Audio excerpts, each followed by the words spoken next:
Chaudhary ji invite me this session. पहले दोस्तों सारे किसान भाई को नमस्कार मेरा। और मैं छत्तीसगढ़ इंदिरा गांधी कृषि विश्वविद्यालय में फिशरी साइंटिस्ट पोस्ट में हूँ। और आपका आरएएस, बायोफ्लॉक, पॉन्ड कल्चर तीनों के ऊपर काम कर रहे हैं। और ऑर्नामेंटल फिशरी ये 4 मैटर के ऊपर, और इसका जो ब्रीडिंग कल्चर ये सारी चीज हम यहाँ कंडक्ट करते हैं। और स्किल डेवलपमेंट ट्रेनिंग भी हम देते हैं। तो 2018 से हम बायोफ्लॉक के ऊपर भी ट्रेनिंग देना, skill development training with government training देना चालू किए। तो इसके बारे में जो आज के डेट में कई लोग के धारणा में ये है, दिमाग में ये है जो बायोफ्लॉक आज के डेट में बायोफ्लॉप हो चुकी है। लेकिन इसके लिए रिस्पॉन्सिबल कौन है? और कल्चर जो चीज है, ये जो कल्चर है आपको आप किसी प्राइवेट या प्राइवेट संस्था में जाके आपका एक दिन में 5,000 या 7,000 देके जो चीज रियलिटी में हुआ है, तो ये रुपीज देके आपने ट्रेनिंग प्राप्त की है।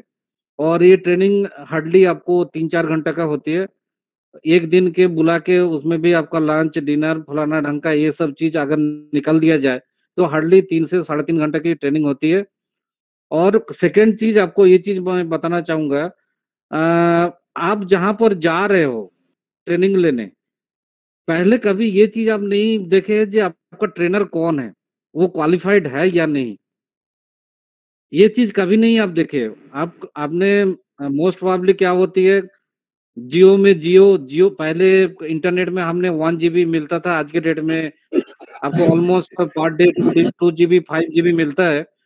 तो सो दैट क्या होती है, नॉर्मली यूट्यूब से हम लोग कई सारे वीडियोस देखते हैं।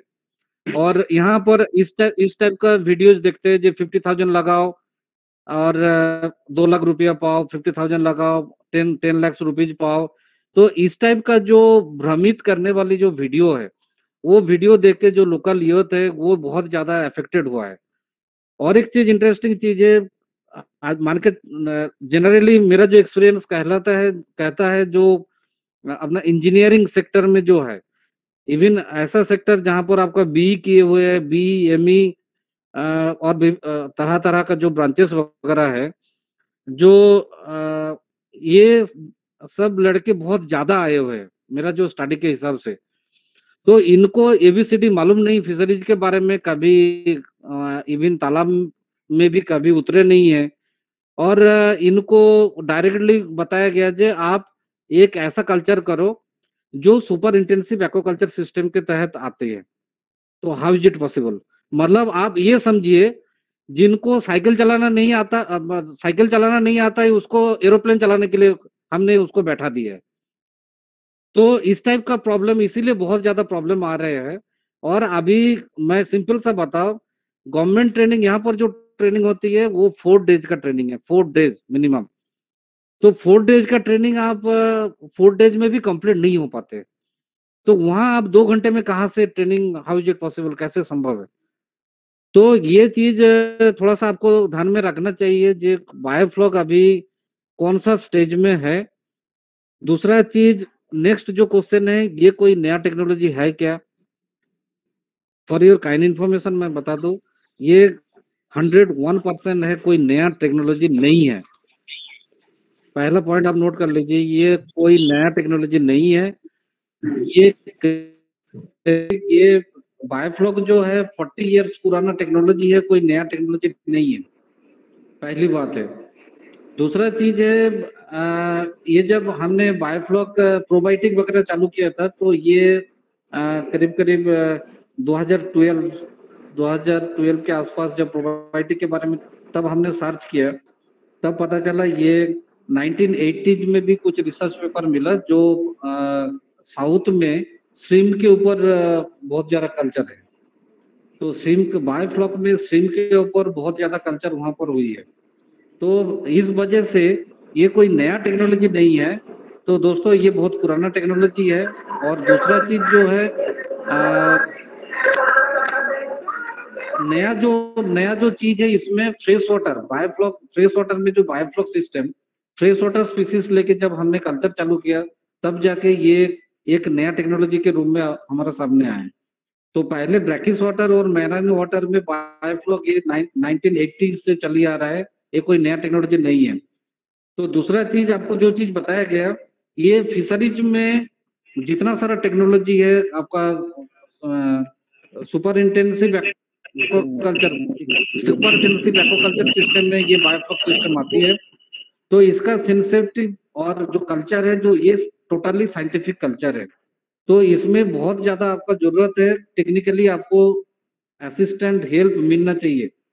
आप नॉर्मली क्या है, जितने सारे स्टूडेंट्स हमारे यहाँ, जितना सारा कैंडिडेट्स कोई अलग फील्ड का है, हम जब एक गवर्नमेंट ट्रेनिंग ऑर्गेनाइज करते हैं बायोफ्लॉक का, उसमें से 80 to 90% कैंडिडेट्स ऐसा है जो अलग फील्ड का है, मतलब फिशरीज से उसको कोई लेना देना नहीं है, they don't know ABCD of fisheries. अब उनको आपने ये बताया गया कि आप सुपर इंटेंसिव एक्वाकल्चर कर, मतलब जिनको साइकिल चलाना नहीं आता उनको बोल दिया कि आप एरोप्लेन चलाओ। तो इस टाइप का प्रॉब्लम हो रही है, क्योंकि इसमें आप थोड़ा सा सोच लीजिए, जहां पर 1 एकड़ का प्रोडक्शन हमने सिर्फ 50,000 लीटर में हमने अवेल कर रहे हैं, तो कितना सेंसिटिव, कितना हाई स्टॉकिंग डेंसिटी है। तो extensive, intensive, super intensive aquaculture system में ये आपका biofloc, RAS, recirculatory aquaculture system, cage culture, pen culture, ये सारे चीज आपका सुपर इंटेंसिव एक्वाकल्चर सिस्टम का एग्जांपल है। तो इसमें प्रोडक्शन भी बहुत हाई रेंज की होती है। नेक्स्ट, नॉर्मली जो बायोफ्लॉक टेक्नोलॉजी, आपको ये चीज, आपको सिंपल सा चीज बता रहा हूँ, बायोफ्लॉक सिस्टम होती क्या है। इसमें हमने नॉर्मल अगर टैंक में, नॉर्मल टैंक में आपने अगर हाई हाई डेंसिटी में मछली छोड़ दी है, तो नॉर्मली 1 दिन 2 दिन 3 दिन के बाद मछली मरना चालू हो जाएगा, क्योंकि due to high level of ammonia, उसमें मछली का जो पॉटी वगैरह निकलता है ये हाईली टॉक्सिक है। उसके बाद नाइट्रिफिकेशन बैक्टीरिया प्रोसेस यहाँ पर होती है। उसके बाद ये जो सिस्टम है ये धीरे धीरे धीरे आपका पानी जो है हाईली टॉक्सिक है, उसके बाद 2-4 दिन में मछली मरना चालू हो जाएगा। तो हमने क्या करते हैं, इसमें एक अच्छी क्वालिटी का प्रोबायोटिक्स ऐड करते हैं, जिसमें बेनिफिशियल बैक्टीरिया का झुंड होती है, मतलब बेनिफिशियल बैक्टीरिया उसमें ऐड करते हैं। ऐड करने के बाद क्या होता है, पानी में उसका जो बेनिफिशियल बैक्टीरिया उसका तादाद बढ़ते हैं। तो उसके लिए क्या करते हैं, हम बाहर से मोलासिस या कार्बन सोर्स ऐड करते हैं। तो कार्बन सोर्स ऐड करने के बाद इसमें क्या होती है, इसमें आपका प्रचुर मात्रा में झुंड बैक्टीरियल बेनिफिशियल बैक्टीरिया का झुंड बनती है। 7 से 8 दिन के बाद अपन इसमें मछली डालते हैं टैंक में। तो मछली डालने के बाद मछली में नॉर्मली जो आपका पॉटी वगैरह, उनका जो मल मूत्र वगैरह होती है, तो ये जो बेनिफिशियल बैक्टीरिया है इसको कन्वर्टेड इनटू प्रोटीन मॉलिक्यूल्स, मतलब वही चीज जो इनका पॉटी वगैरह है उसको converted into protein molecules, that is floc. इसीलिए इसको जो बायोफ्लॉक है, मतलब उसका तादाद। तो इस टाइप का आपका बायोफ्लॉक जो है, तो इस टाइप का जो आपका पॉटी वगैरह है मछली का, उसको कन्वर्टेड इनटू प्रोटीन मॉलिक्यूल्स, और एक एनवायरनमेंट इस टाइप का बनाता है जहाँ हाई स्टॉकिंग डेंसिटी में भी आपका प्रॉब्लम कुछ नहीं होती है। तो यहाँ पर जो बायोफ्लॉक में एडवांटेज वगैरह क्या है, बहुत शॉर्ट में मैं बता रहा हूँ आपको। बायोफ्लॉक, क्योंकि पिछला जो हमने चर्चा कर रहे थे उस टाइम बताया गया था जो टाइम टू टाइम पानी चेंज करना है आपको, बायोफ्लॉक इससे जीरो वाटर एक्सचेंज सिस्टम, पहले ये चीज आपका दिमाग में रख लीजिए। आपको अगर बार बार आप चेंज करके, पानी चेंज करके उसमें अगर दाना डाल के आप मछली पालन कर रहे हो, दैट इज नॉट बायोफ्लॉक है, वो बायोफ्लॉक कंडीशन है ही नहीं। आपने हाई स्टॉकिंग डेंसिटी में मछली रखा, जैसे सपोज फंगस रखे, फंगस में कंटिन्यू आपने दाना डालते रहे, दाना डालने के बाद उसके बाद आपका जैसे ही टॉक्सिक या एमोनिया लेवल बढ़ गया तो पानी आप ड्रेन किया, फिर दोबारा पानी भरा, फिर फीडिंग देते गया, तो इसको बायोफ्लॉक सिस्टम नहीं कहलाते। वो किसी भी टैंक में आप कल्चर कर सकते हो, that is not a biofloc system. आपका बायोफ्लॉक सिस्टम में पहला जो पॉइंट है वो जीरो वाटर एक्सचेंज, उसमें टेंस टू जीरो है। और इसको हमने और भी एक चीज पिछले बार ने बताया था, जो अगर पानी वाटर भी जब हम चेंज करते बहुत ज्यादा अगर स्लज हो जाते हैं या बायोमास बहुत ज्यादा हो जाती है, तब हफ्ते में एक बार आपको आउटलेट खोलना है, वो भी 5 से 7 सेकंड या अप टू 10 सेकंड्स ओनली। जिन लोग बायोफ्लो कल्चर कर रहे हैं उनको मालूम है, जैसे ही अपने आउटलेट का ड्रेन करते हैं, जैसे अपने आउटलेट का ड्रेन करते हैं, देखिएगा एक बैड स्मेल टाइप का निकलता है और वहां से बहुत ज्यादा कचरा निकलता है, मतलब पाइप में जितना कचरा है उसी को निकलना है। तो 10 सेकेंड्स वाटर इतना ही चेंज करना है वीकली, उससे ज्यादा आपको चेंज करने का जरूरत नहीं है। और इसमें आपको और एक इम्पोर्टेंट जो चीज है, एफसीआर इसमें कम लगता है, जो फीड कन्वर्सन रेशियो है इन कंपैरिजन टू आपका पॉन्ड कल्चर। नेक्स्ट चीज, जो चीज आपको बताना है, मोटा मोटा चीज बता रहा हूँ। नॉर्मली बायोफ्लॉक जो है आपका सीमेंटेड टैंक या टारपोलिन टैंक, ये 2 टैंक में किया जाता है। दोनों इक्वली इंपॉर्टेंट है, कोई प्रॉब्लम नहीं, आप सीमेंटेड टैंक में भी कर सकते हो, टारपोलिन टैंक में भी कर सकते हो। और जिनके पास अगर परमानेंट लैंड है, परमानेंट जमीन है, उसमें गो फॉर आप सीमेंटेड टैंक, उसमें अपना कोई लफड़ा नहीं है। एक बार आप कंस्ट्रक्शन किए फिर जिंदगी भर फुर्सत है, कम से कम 12-15 साल तक तो फुर्सत है ही मिनिमम। उसके बाद जो टारपोलिन टैंक्स है, नॉर्मली टारपोलिन टैंक्स में भी कोई दिक्कत नहीं है, लेकिन आपको दिमाग में ये रखिए आपका 650 जीएसएम के ऊपर अगर होने से अच्छा है। अगर 10,000 लीटर में जा रहे हैं, 10,000 लीटर फिजिबल उतना नहीं है। अगर 10,000 लीटर में जा रहे हैं तो आपका 640 या 500 जीएसएम में चल जाएगा। लेकिन अगर लार्ज स्केल आपका प्लानिंग है, जैसे 40,000 लीटर का टैंक या 30,000 का लीटर, तो मेरा अगर पर्सनल व्यू मैं बता रहा हूँ, गो फॉर 1000 जीएसएम, तो that will be the best. और देन आपका हाइट जो 4 फीट कम से कम हाइट होना चाहिए, टैंक का हाइट। नेक्स्ट इंपॉर्टेंट चीज है आपका, मोस्ट प्रोबेबली हम ये कहलाते हैं जो सर्कुलर टैंक्स होनी चाहिए, गोलाकार। और अगर आपने रेक्टेंगुलर टैंक बना रहे हैं सीमेंटेड, तो उसका साइड वाला जो चीज है उसको कैप्सूल सेपेट बना लीजिए, मतलब सर्कुलर सेपेट। जो 4 कोना है, कोना कोना वाला बता रहा हूँ, उसका सर्कुलर सेपेट में थोड़ा सा सर्च करेंगे, 2-4 फोटो भी आ जाएगा, उसी टाइप का आपको करना है। और दोस्तों 10,000 लीटर का जो सेंट्रल ड्रेनेज, क्योंकि बहुत ज्यादा अच्छे से होगा, कम से कम 10,000 लीटर में सबसे छोटा वाला जो है वो आपको 6 कम से कम होना चाहिए सेंट्रल ड्रेनेज। और जो 30,000 लीटर, 40,000 लीटर, 50,000 लीटर का जो टैंक्स बना रहा है, उसमें आप आंख मूंद के आप 1 फीट का सेंट्रल ड्रेनेज दीजिए, 1 फीट। मेरा आवाज क्लियर आ रहा है रवि जी? हाँ जी सर, आवाज आपकी क्लियर आ रही है। क्लियर है सर, आपकी आवाज क्लियर है। और सर मैं बस 2 सेकंड लेना चाहूंगा कि सभी फार्मर भाइयों से निवेदन है कि जो भी ज्वाइन हो रहा है प्लीज स्क्रीन शेयर मत कीजिए, माइक ऑफ रखिए अपना। अगर आप इस तरह किसी भी तरह की कोई भी एक्शन लेते हैं जो कि हमारे इसमें बाधा डालेगा, तो एग्रीगेटर संघ मीटिंग से आपको रिमूव कर सकता है। तो गरिमा बनाए रखिए ग्रुप की, ताकि हम सभी किसान भाइयों को इसका फायदा हो। ठीक है सर, आप कंटिन्यू कीजिए। Thank you sir, thank you. Okay Chaudhary ji. देखिए कहाँ कहाँ आपको दिक्कत आ रही है, क्योंकि अभी बायोफ्लो का मैं आपको बताया गया 4 से 5 दिन लगेगा कंप्लीट जो है इसका फिजिको केमिकल पैरामीटर से लेके A to Z। तो मैं जो आपको चीज बता रहा हूँ, मोटा मोटा जो चीज है, जब आप एक बायोफ्लॉक सेटअप करते हैं या टैंक किस टाइप का बनाना चाहिए, या सो दैट बाद में आपको प्रॉब्लम नहीं आएगी, या जिन लोग कल्चर कर रहे हैं उनको भी पता चल रहे होंगे कि कहाँ कहाँ आपने गलती किए है, और उसी हिसाब से आप सुधार कर सकते हो। देखिए एक सीमेंटेड टैंक जब आप बना लेते हो, उसके बाद फिर सुधार का गुंजाइश बहुत कम रहती है, तब आपको पूरा उसको तोड़ना पड़ेगा। इवन आप जो टारपोलिन टैंक भी बनाते हैं, टारपोलिन टैंक में भी सेम केस है। टारपोलिन टैंक का नीचे का जो बेस है वो सीमेंटेड होती है, जो 1 फीट का हमने सेंट्रल ड्रेनेज बताया वो भी आपका सीमेंटेड होगा।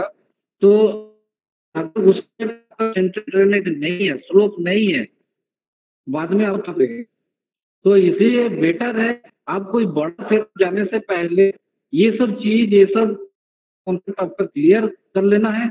उसके बाद ही आपको एक प्रॉफिटेबल कमर्शियल प्रॉफिटेबल लेवल में आप बायोफ्लो कर पाएंगे। देन आपको हम ये बता रहा है, अभी जो 4 साल का 4 इयर्स का जो कल्चर, उसी के हिसाब से मैं बता रहा हूँ। 10,000 लीटर जो है, 10,000 लीटर का जो आपका बायोफ्लॉक टैंक्स, ये कॉमर्शियल लेवल में विजिबल नहीं है।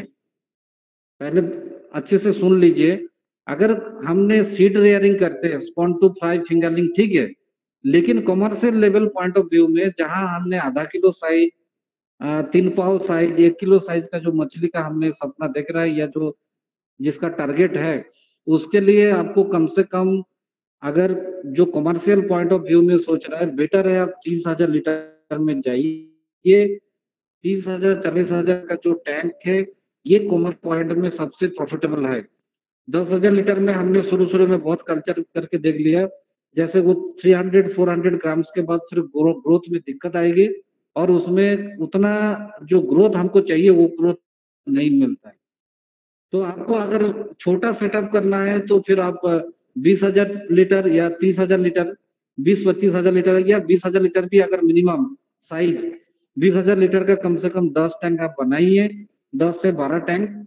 और अगर जिनका बड़ा सेटअप करने का टारगेट है, वो बेटर है आप 40,000 लीटर का 10 से 12 टैंक बनाइए, तब जाके जबरदस्त आपका प्रॉफिटेबल। और जो कमर्शियल पॉइंट ऑफ व्यू में आपको हर चीज में ऐसा लगता है, कई सारे आपका यूट्यूब में या सोशल मीडिया में आप देखते हैं बायोफ्लॉक में प्रॉफिट नहीं है, ऐसा नहीं है। बड़े बड़े सेटअप में आप जाके देखिए, प्रकृति बायोफ्लॉक, ये हमने इनको गाइड किया था 2018 में। आज के डेट में हमने कॉमन कार्प 6 टन का कॉमन कार्प निकाले है, 6 टन। बाकी और भी मछली थे, उसको छोड़ के बता रहा हूँ। मेजर एक कॉमन कार्प का, sorry Amur carp, that is the improve variety of common carp, 6 ton के ऊपर उनका प्रोडक्शन निकला है। तो बड़ा कुछ करना है यार प्रॉफिटेबल, क्योंकि देखिए आप अगर 3 टैंक करते हैं, जितना मेहनत 6 टैंक भी करेंगे उतना ही मेहनत लगेगा वैसे, क्योंकि आपको अटेंशन उतना ही देना है। नेक्स्ट है, और एक चीज आपको बताऊंगा, जो जैसे आपने टैंक का सेटअप करते हैं, टैंक का सेटअप के बाद ओवरहेड शेड ये कंपलसरी कीजिए। ऊपर में जो ओवरहेड शेड है, टैंक के ऊपर जो शेड है, ये कंपलसरी है। साइड में आप छोड़ दीजिए, साइड का जरूरत नहीं, साइड का घेरना, क्योंकि हवा पास करने दीजिए, कोई दिक्कत नहीं है। अगर कम खर्चे में आपको करना है, एडवेस्टर शेड में भी बहुत बढ़िया आपका ऊपर का जो शेड है, आप अपने हिसाब से, क्योंकि आंधी तूफान में उड़ा के ले जाते हैं। कई बार हमने वो ग्रीन जो सेट नेट दी है, शुरू में देखिएगा जितना बायोफ्लॉक सेटअप हुआ है उसके ऊपर में सेट नेट दिया हुआ है, उसको एक तूफान आया उसको उड़ा के मतलब का नहीं है, तो फिर डबल खर्च करना पड़ेगा। तो बेटर है एक बार में कीजिए। भले ही आप थोड़ा अगर सस्ता में करना है तो आप टीना भी देख सकते हो कि, लेकिन टीना 2-3 साल में फिर वही जस के तैस हो जाएगा। तो मेरे हिसाब से एडवेस्टर सेट बढ़िया ऑप्शन है सस्ते में, या आप और ऊपर में भी आप जा सकते हो, आपका बजट के ऊपर देख लीजिए। तो दोस्तों नेक्स्ट जो पॉइंट है, आपको शेड क्यों जरूरी है। शेड इसीलिए जरूरी है क्योंकि अगर आप ऊपर में शेड नहीं दिया, अभी देखिए बरसात जैसे नेक्स्ट जो रेनी सीजन है, रेनी सीजन में आपका टैंक में कंटिन्यूअस पानी गिरेगा और टैंक में जैसे ही पानी घुसेगा आपका पीएच लेवल डाउन करेगा ड्रास्टिकली। जैसे ही पीएच लेवल आपका ड्रास्टिकली डाउन होगा तब आपका कल्चर डिस्टर्ब होगा। उसके बाद जो एक्सेस पानी है, जैसे एक्सेस लेवल आपका आउटलेट है, एक्सेस पानी आपका निकल जाएगा। जैसे एक्सेस वाटर निकलेगा तो साथ में दोस्तों उसके साथ आपका फ्लॉक भी है, तो साथ साथ में आपका फ्लॉक भी निकलेगा। तो इसीलिए बेटर है आप एक ओवरहेड शेड बना दीजिए। शेड बनाने से क्या है, आपको बहुत राहत मिलेगी बरसात में। और नेक्स्ट जो इम्पोर्टेंट पॉइंट और एक चीज मैं बताना चाहूंगा, आपका एयरेशन सिस्टम। बायोफ्लॉक सिस्टम में सबसे की, one of the key factor is aeration.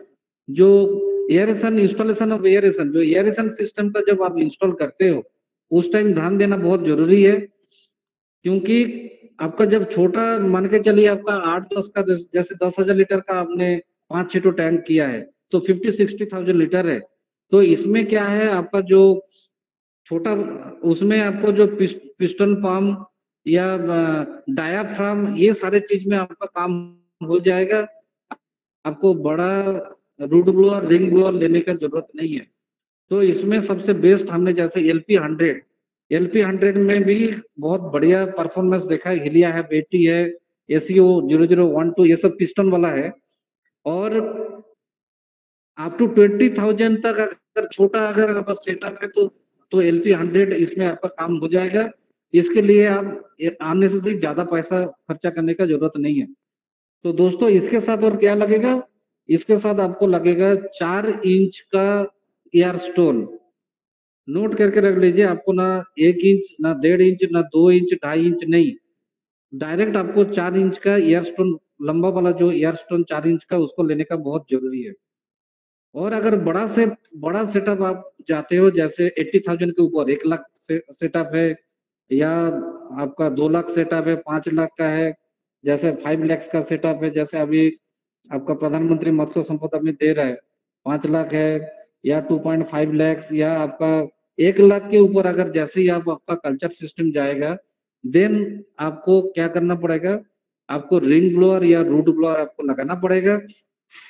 Ring blower में भी दोस्तों मैं बताऊंगा डबल स्टेज वाला लीजिएगा, सिंगल स्टेज का कोई मतलब का नहीं रहा। और मैं जो लगाया हूँ, मेरा जो बेस्ट प्रेफर है that is root blower. Root blower एक का जो रिजल्ट मेरे को अभी तक सेटिस्फैक्टरी रहा। और जैसे ही आपने दोस्तों बड़ा सेटअप में जाएंगे, जैसे आपका रिंग ब्लोअर या रूट ब्लोअर इस टाइप का लगाएंगे, तब जाके आपको 100% पावर बैकअप के लिए जनरेटर आपको रखना पड़ेगा, क्योंकि कभी भी आपको लोड शेडिंग हो सकती है, आंधी तूफान में बिजली गोल 1-2 दिन हो सकती है, तो उस टाइम में आपको जनरेटर सेट रखना बहुत जरूरी है। नेक्स्ट आपका जैसे ही आपका ये सारे सेटअप हो जाएगा, टैंक का सेटअप हो जाएगा, नेक्स्ट आपको इम्पोर्टेंट चीज जो है वो है वाटर प्रिपरेशन। बायोफ्लॉक फेलियर ज्यादातर इसीलिए होता है, आपको वाटर प्रिपरेशन समझ में नहीं आती है। और दूसरा चीज क्या है, दूसरा चीज है इम्पोर्टेंट चीज जो मैं छोड़ दिया हूँ क्योंकि वो सिग्नल का प्रॉब्लम था। आप जब भी कल्चर करें, कल्चर के पहले वाटर सैंपल दोस्तों ये नोट करके रखिए, 2 लीटर या 4 लीटर पानी लेके जाइए। आपका नियर बाई जो टेस्टिंग लैब है, वाटर टेस्टिंग लैब है, उसमें 100% आप वाटर टेस्ट करवाइए। चाहे आप तालाब पॉन्ड कल्चर कीजिए, चाहे आप बायोफ्लॉक कल्चर कीजिए, चाहे RAS कीजिए। दोस्तों आपका जो ग्राउंड वाटर या आपका नीचे का जो पानी आप यूज करते हो, उस पानी का एक 100% कल्चर शुरू होने से पहले आप टेस्ट करवा लीजिए, ये बहुत जरूरी है। नहीं होगा वो क्या करेगा? है? जिसके पास नियर अबाउट लैब नहीं रहेगा वो कहाँ सर टेस्ट कराएगा? कहीं भी जाइए, आप मेहनत बिल्कुल नहीं करते। आप पहले आजू बाजू देखिए, आपका हर डिस्ट्रिक्ट में है, मेरे को आप व्हाट्सएप कीजिएगा। हर डिस्ट्रिक्ट में वाटर टेस्टिंग लैब कंपलसरी है। थोड़ा मेहनत कीजिए दोस्तों, आपको 100% मिल जाएगा। और आप पॉइंट नोट करके रखिए, मेरा और 10 मिनट मैं लूंगा, उसके बाद फिर आप लोग का क्वेश्चन का आंसर दूंगा। इसमें क्या है, फिर ब्रेक हो जाते हैं। अच्छा। आपका हर जिला स्तर में, हर ब्लॉक में, हर डिस्ट्रिक्ट में वाटर टेस्टिंग लेबोरेटरी है, और ये बहुत मिनिमम कॉस्ट में। कई फर्मर्स ने किया है, हमको वाटर टेस्ट का रिपोर्ट भेजा है। इसको नहीं है मत बताइए, 100% है। आप नेगेटिव क्यों सोचते हो हर चीज में? 100% आपका हर डिस्ट्रिक्ट में वाटर टेस्टिंग लेबोरेटरी है। ये हार्डली आपको 200-250 रुपया लेता है दोस्त, ज्यादा नहीं है। वाटर टेस्टिंग लैब में जाइए, वाटर टेस्टिंग लैब में उसको हार्डली 2 लीटर का पानी की जरूरत है। उनको वो बता देगा आपको कैसे सैंपल लेके आना है। सैंपल जैसे लेके पहुंचेंगे, आप उसमें थोड़ा सा नोट कर लीजिए, मैं बता रहा हूँ क्या क्या एसेंशियल चीज है, नोट करते रहिए। पहला चीज है आपका pH, दूसरा चीज है DO जो डिजोल्व ऑक्सीजन बताते हैं, नोट कीजिए। पहला चीज है आपका pH, क्या क्या पैरामीटर्स 100% उससे आपको टेस्ट करवाना है। एक pH हो गया, दूसरा है DO, तीसरा है एल्कालिनिटी, फोर्थ है आपका क्लोरीन, बहुत इंपॉर्टेंट चीज है क्लोरीन। फिफ्थ है आपका iron, iron iron iron content कितना है आपका वाटर सैंपल में, आपका पीएच हो गया, डिजॉल्व ऑक्सीजन हो गया, अल्कलिनिटी हो गया, क्लोरीन हो गया, और एक हार्डनेस भी वो देता है, देख लीजिएगा। और आयरन, ये कम से कम 8-10 चीज जो है इसको 100% उतने पेमेंट आपका ज्यादा, आपका 200-250 रुपया में ही करके देंगे। जैसे आप ब्लड सैंपल करने के लिए, ब्लड सैंपल टेस्ट करने के लिए जाते हो, सेम केस है, ऐसे ही आपको रिपोर्ट देगा, आपका डेटा रहेगा। अच्छा, इसमें इंपॉर्टेंट चीज छूट गया, TDS. TDS last one is salinity. अगर सैलिनिटी भी नहीं देता है, टीडीएस भी देता है, उससे काम चल जाएगा, कोई इशू नहीं, अपन पता कर लेंगे कितना है। तो दोस्तों आपका टीडीएस कितना है, टोटल डिजॉल्व सॉलिड्स कितना है, टीडीएस पानी में पहले आप टेस्ट कर लीजिए। नॉर्मली क्या होता है, आपने कोई भी जाएंगे ट्रेनिंग लेने के लिए, तो आई एम सॉरी टू से इसमें भी हो सकता है कई सारे ट्रेनर हो, तो वो जाने के बाद शुरू में ही आपको बताएगा, आप इसमें टैंक में 3-4 फीट पानी भरिए, भरने के बाद एयरेशन चालू कीजिए, एयरेशन चालू करने के बाद 10 किलो नमक डाल दीजिए। ये 99% केस ऐसे ही होती है। लेकिन दोस्तों आपको ये मालूम नहीं है आपका टीडीएस कितना है, ओरिजिनल जो पानी आप लिफ्ट कर रहे हो उसका टीडीएस कितना है। अगर मान के चलिए उसका टीडीएस आपका 600 है और आप कार्प मछलियों का कल्चर करने जा रहे हो, तो आपको बिल्कुल नमक ऐड नहीं करना है। और आपको क्या बताया कि आपने नोटबुक के नोट करके लाए, जो शुरू में ही 10 किलो नमक डाल दो खोल के, तो दोस्तों आपका टीडीएस बहुत ज्यादा बढ़ जाएगा। जहां जो स्पीसीज कल्चर करने के लिए आपको 600 टीडीएस चाहिए, पता चला मछली डालने से पहले ही आपका 1500 टीडीएस पहुंच गया, तो 100-200% आपका कल्चर फेल्योर रहेगा। तो इसीलिए बहुत जरूरी है जो जो पैरामीटर्स आपको बताया गया, वो पैरामीटर्स पहले ही अपना वाटर का क्या क्या रेंज है, मतलब कहाँ पर आप खड़े हो और ऑलरेडी आपका पानी में कितना है, वो चीज तो पहले आप नोट कर लो। वो चीज आप पहले जानना जरूरी है, उसके आगे आप आगे बढ़ पाओगे। पता चला जहां आपको 2 किलो नमक में आपका काम हो जाना चाहिए, जो हमने रॉ सॉल्ट आपको डालने बोलता हूँ, और पता चला शुरू में ही आपका ट्रेनर ने बोल दिया 10 किलो नमक डाल दो, तो आपको 8 किलो आप तो एक्स्ट्रा डाल दिए हो। तो इसीलिए ये जो पैरामीटर्स आपको बताया दोस्तों, इसका पहले 100% आप टेस्ट करवा लीजिए। कोई प्राइवेट लैब में जाइए, गवर्नमेंट लैब है, हर आपका डिस्ट्रिक्ट में water testing, soil water testing lab मिलता है, वहां जाके आप सैंपल दीजिए, अगला दिन आपको रिपोर्ट दे देगा। उसी हिसाब से आपको वाटर प्रिपरेशन के टाइम आपको कम में लगेगा, जो आपको टीडीएस कितना बढ़ाना है कितना नहीं। जितना सारा कार्प मछलियों का आप कल्चर करेंगे, कार्प जैसे रोहू, कतला, मृगल, कॉमन कार्प, ये जितना कार्प मछलियों का आप करेंगे उसको 1000 के नीचे टीडीएस आपको रखना है। 700, 800, 900 it's okay, perfect for that culture. और अगर कैट फिशेस वगैरह आप कल्चर करना जा रहे हो, कैट फिशेस बोले तो सिंपल सा आपको कैसे पता चलेगा, जैसे बिल्ली का मूछे है, इस टाइप का मूछे होना चाहिए।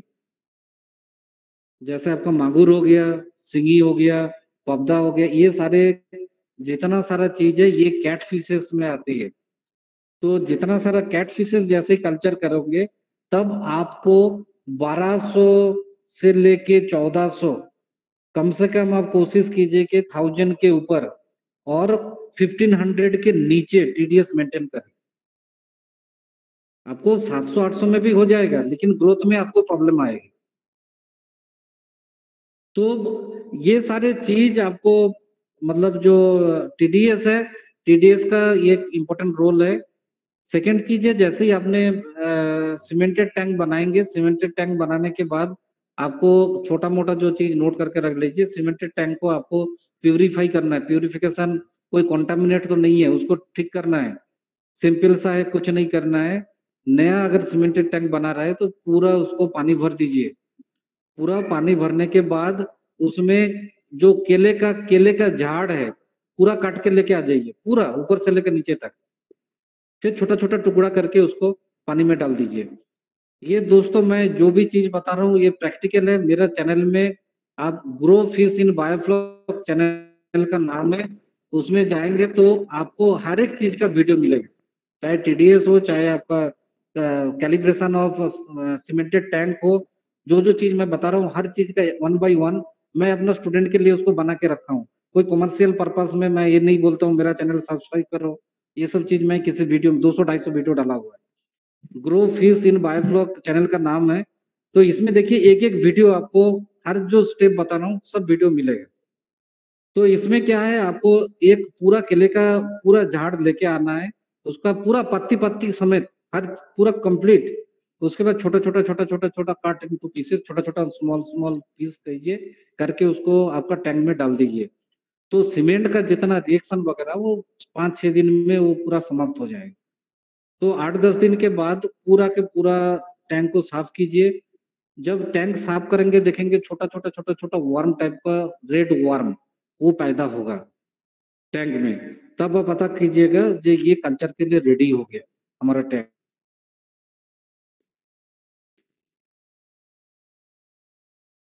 Hello hello hello sir. ये सारे कचरा वगैरह ये सब खत्म क्यों? Sorry hello. दोस्तों फोन आया था। जी सर, जी कंटिन्यू करिए सर। ओ सॉरी थोड़ा सा फोन आ गया था, एक्चुअली लैपटॉप से नहीं कर पाया फिर मोबाइल से चालू किया। तो ये जितना आपका सीमेंटेड टैंक हो ऐसे करके आपको उसको क्लैरिफिकेशन या उसको सीमेंटेड जो कंटामिनेशन है उसको दूर करना है। तो उसके बाद जैसे आपका टैंक या सीमेंटेड टैंक या तारपुलिन टैंक, ये दोनों टैंक को आपको पोटेशियम परमैंगनेट का घोल बनाइए। पोटेशियम परमैंगनेट का घोल बना के उसको अच्छे से नहला दीजिए पूरा टैंक को, पूरा ऊपर से लेके नीचे तक। मतलब पहले जितना कचरा है उसको फ्लाश मार के साफ कीजिए। साफ करने के बाद उसको पूरा पोटेशियम परमैंगनेट का घोल बनाइए। 200 लीटर में 10 ग्राम पानी देके उसका पूरा टैंक में उसको नहलाइए। नहलाने के बाद उसको आधा घंटा 45 मिनट 45 मिनट छोड़ दीजिए। छोड़ने के बाद उसको फ्लैश मार के पूरा साफ कीजिए, पूरा A to Z। आउटलेट आपका खुला रहेगा, पूरा निकल जाएगा। निकलने के बाद उसके बाद रात भर छोड़ दीजिए, उसको सूखने दीजिए, ड्राई होने दीजिए। उसमें कुछ नहीं करना है, अच्छे से फ्लाश मार के उसको अच्छे से धो दीजिए, चाहे सीमेंटेड टैंक हो चाहे आपका तारपुलिन टैंक है। पोटेशियम परमैंगनेट से धोने के बाद जो लाल दवा बोलता है उसको धोने के बाद फिर रात भर छोड़ दीजिए। रात भर छोड़ने के बाद फिर उसमें आप क्या कीजिएगा, अगला दिन एयरेशन सिस्टम का जो पॉइंट है उसको ठीक कीजिए, उसको सही जगह में बराबर जगह में रखिए। अगर आप छोटा मान के चलिए 10,000 या 12,000 लीटर का आपका अगर कैपेसिटी वाला अगर आपका टैंक हो तो उसमें 8 से लेके 10 आपका लंबा वाला जो एयर स्टोन है उसको देना पड़ेगा पॉइंट में। मतलब इतना देख लीजिए कि बराबर पूरा टैंक एयरेशन होनी चाहिए, वो कीजिएगा। और अगर बड़ा वाला सेटअप है, बड़ा वाला सेटअप में आपको वहां पर एयर ट्यूब, उसमें आपको ऑक्सी एयर ट्यूब रहता है, तो उसके लिए आपको टेंशन नहीं है। वहां आपको एयर जो ऑक्सी एयर ट्यूब है वो नीचे ही रहता है, तो उसका कोई टेंशन नहीं है। उसको प्रॉपरली देने के बाद पानी फिल कीजिए। पानी फिल करने के बाद उसके बाद आपको क्या करना है, हाँ आपको और एक चीज जो बताया था इंटरेस्टिंग चीज नोट कीजिए। अगर आपका पानी में आयरन है, नोट कीजिए, अगर आपका टैंक पानी में आयरन है तो फ्लॉक नहीं बनेगा, बहुत मुश्किल होगी फ्लॉक बनने में। तो पहले क्या करना पड़ेगा, पहले आपको ये आयरन को रिमूव करना पड़ेगा। आयरन कैसे रिमूव किया जाता है उसका भी वीडियो डाला हुआ है, इतना शॉर्ट में नहीं बता पाऊंगा, फिर भी थोड़ा सा बता देता हूँ। उसमें आप आयरन रिमूव करने के लिए आप कैल्शियम कार्बोनेट भी थोड़ा बहुत ऐड करके उसमें एयरेशन दीजिए। एयरेशन देने के बाद रात भर पानी को छोड़ दीजिए। पानी को छोड़ने के बाद मतलब एयरेशन कम से कम आपको 3-4 घंटा एयरेशन अच्छे से एयरेशन देना पड़ेगा। एयरेशन देने के बाद फिर रात भर आप छोड़ दीजिए, तो जितना आयरन है वो नीचे सेटल हो जाए। नीचे देखिएगा, सुबह देखिएगा नीचे बैठ गया, तो साइफन करके वो आयरन को पूरा खींच लीजिए, रिमूव कर लीजिए। ये एक तरीका होती है। और एक तरीका है, आप 1-1.5 फीट ज्यादा पानी लीजिए और ऊपर का पानी सक कर लीजिए, नीचे का जो 1 फीट 1.5 फीट पानी है उसको छोड़ दीजिए। ऐसे करके आयरन आप रिमूव कर सकते हो। आयरन रिमूव करने के बाद ही आपको ये वाटर प्रिपरेशन वगैरह शुरू करना है। नेक्स्ट है जो पानी कौन सा लेना आपके लिए बेस्ट है, बायोफ्लॉक के लिए सबसे बेस्ट पानी है आपका ग्राउंड वाटर है।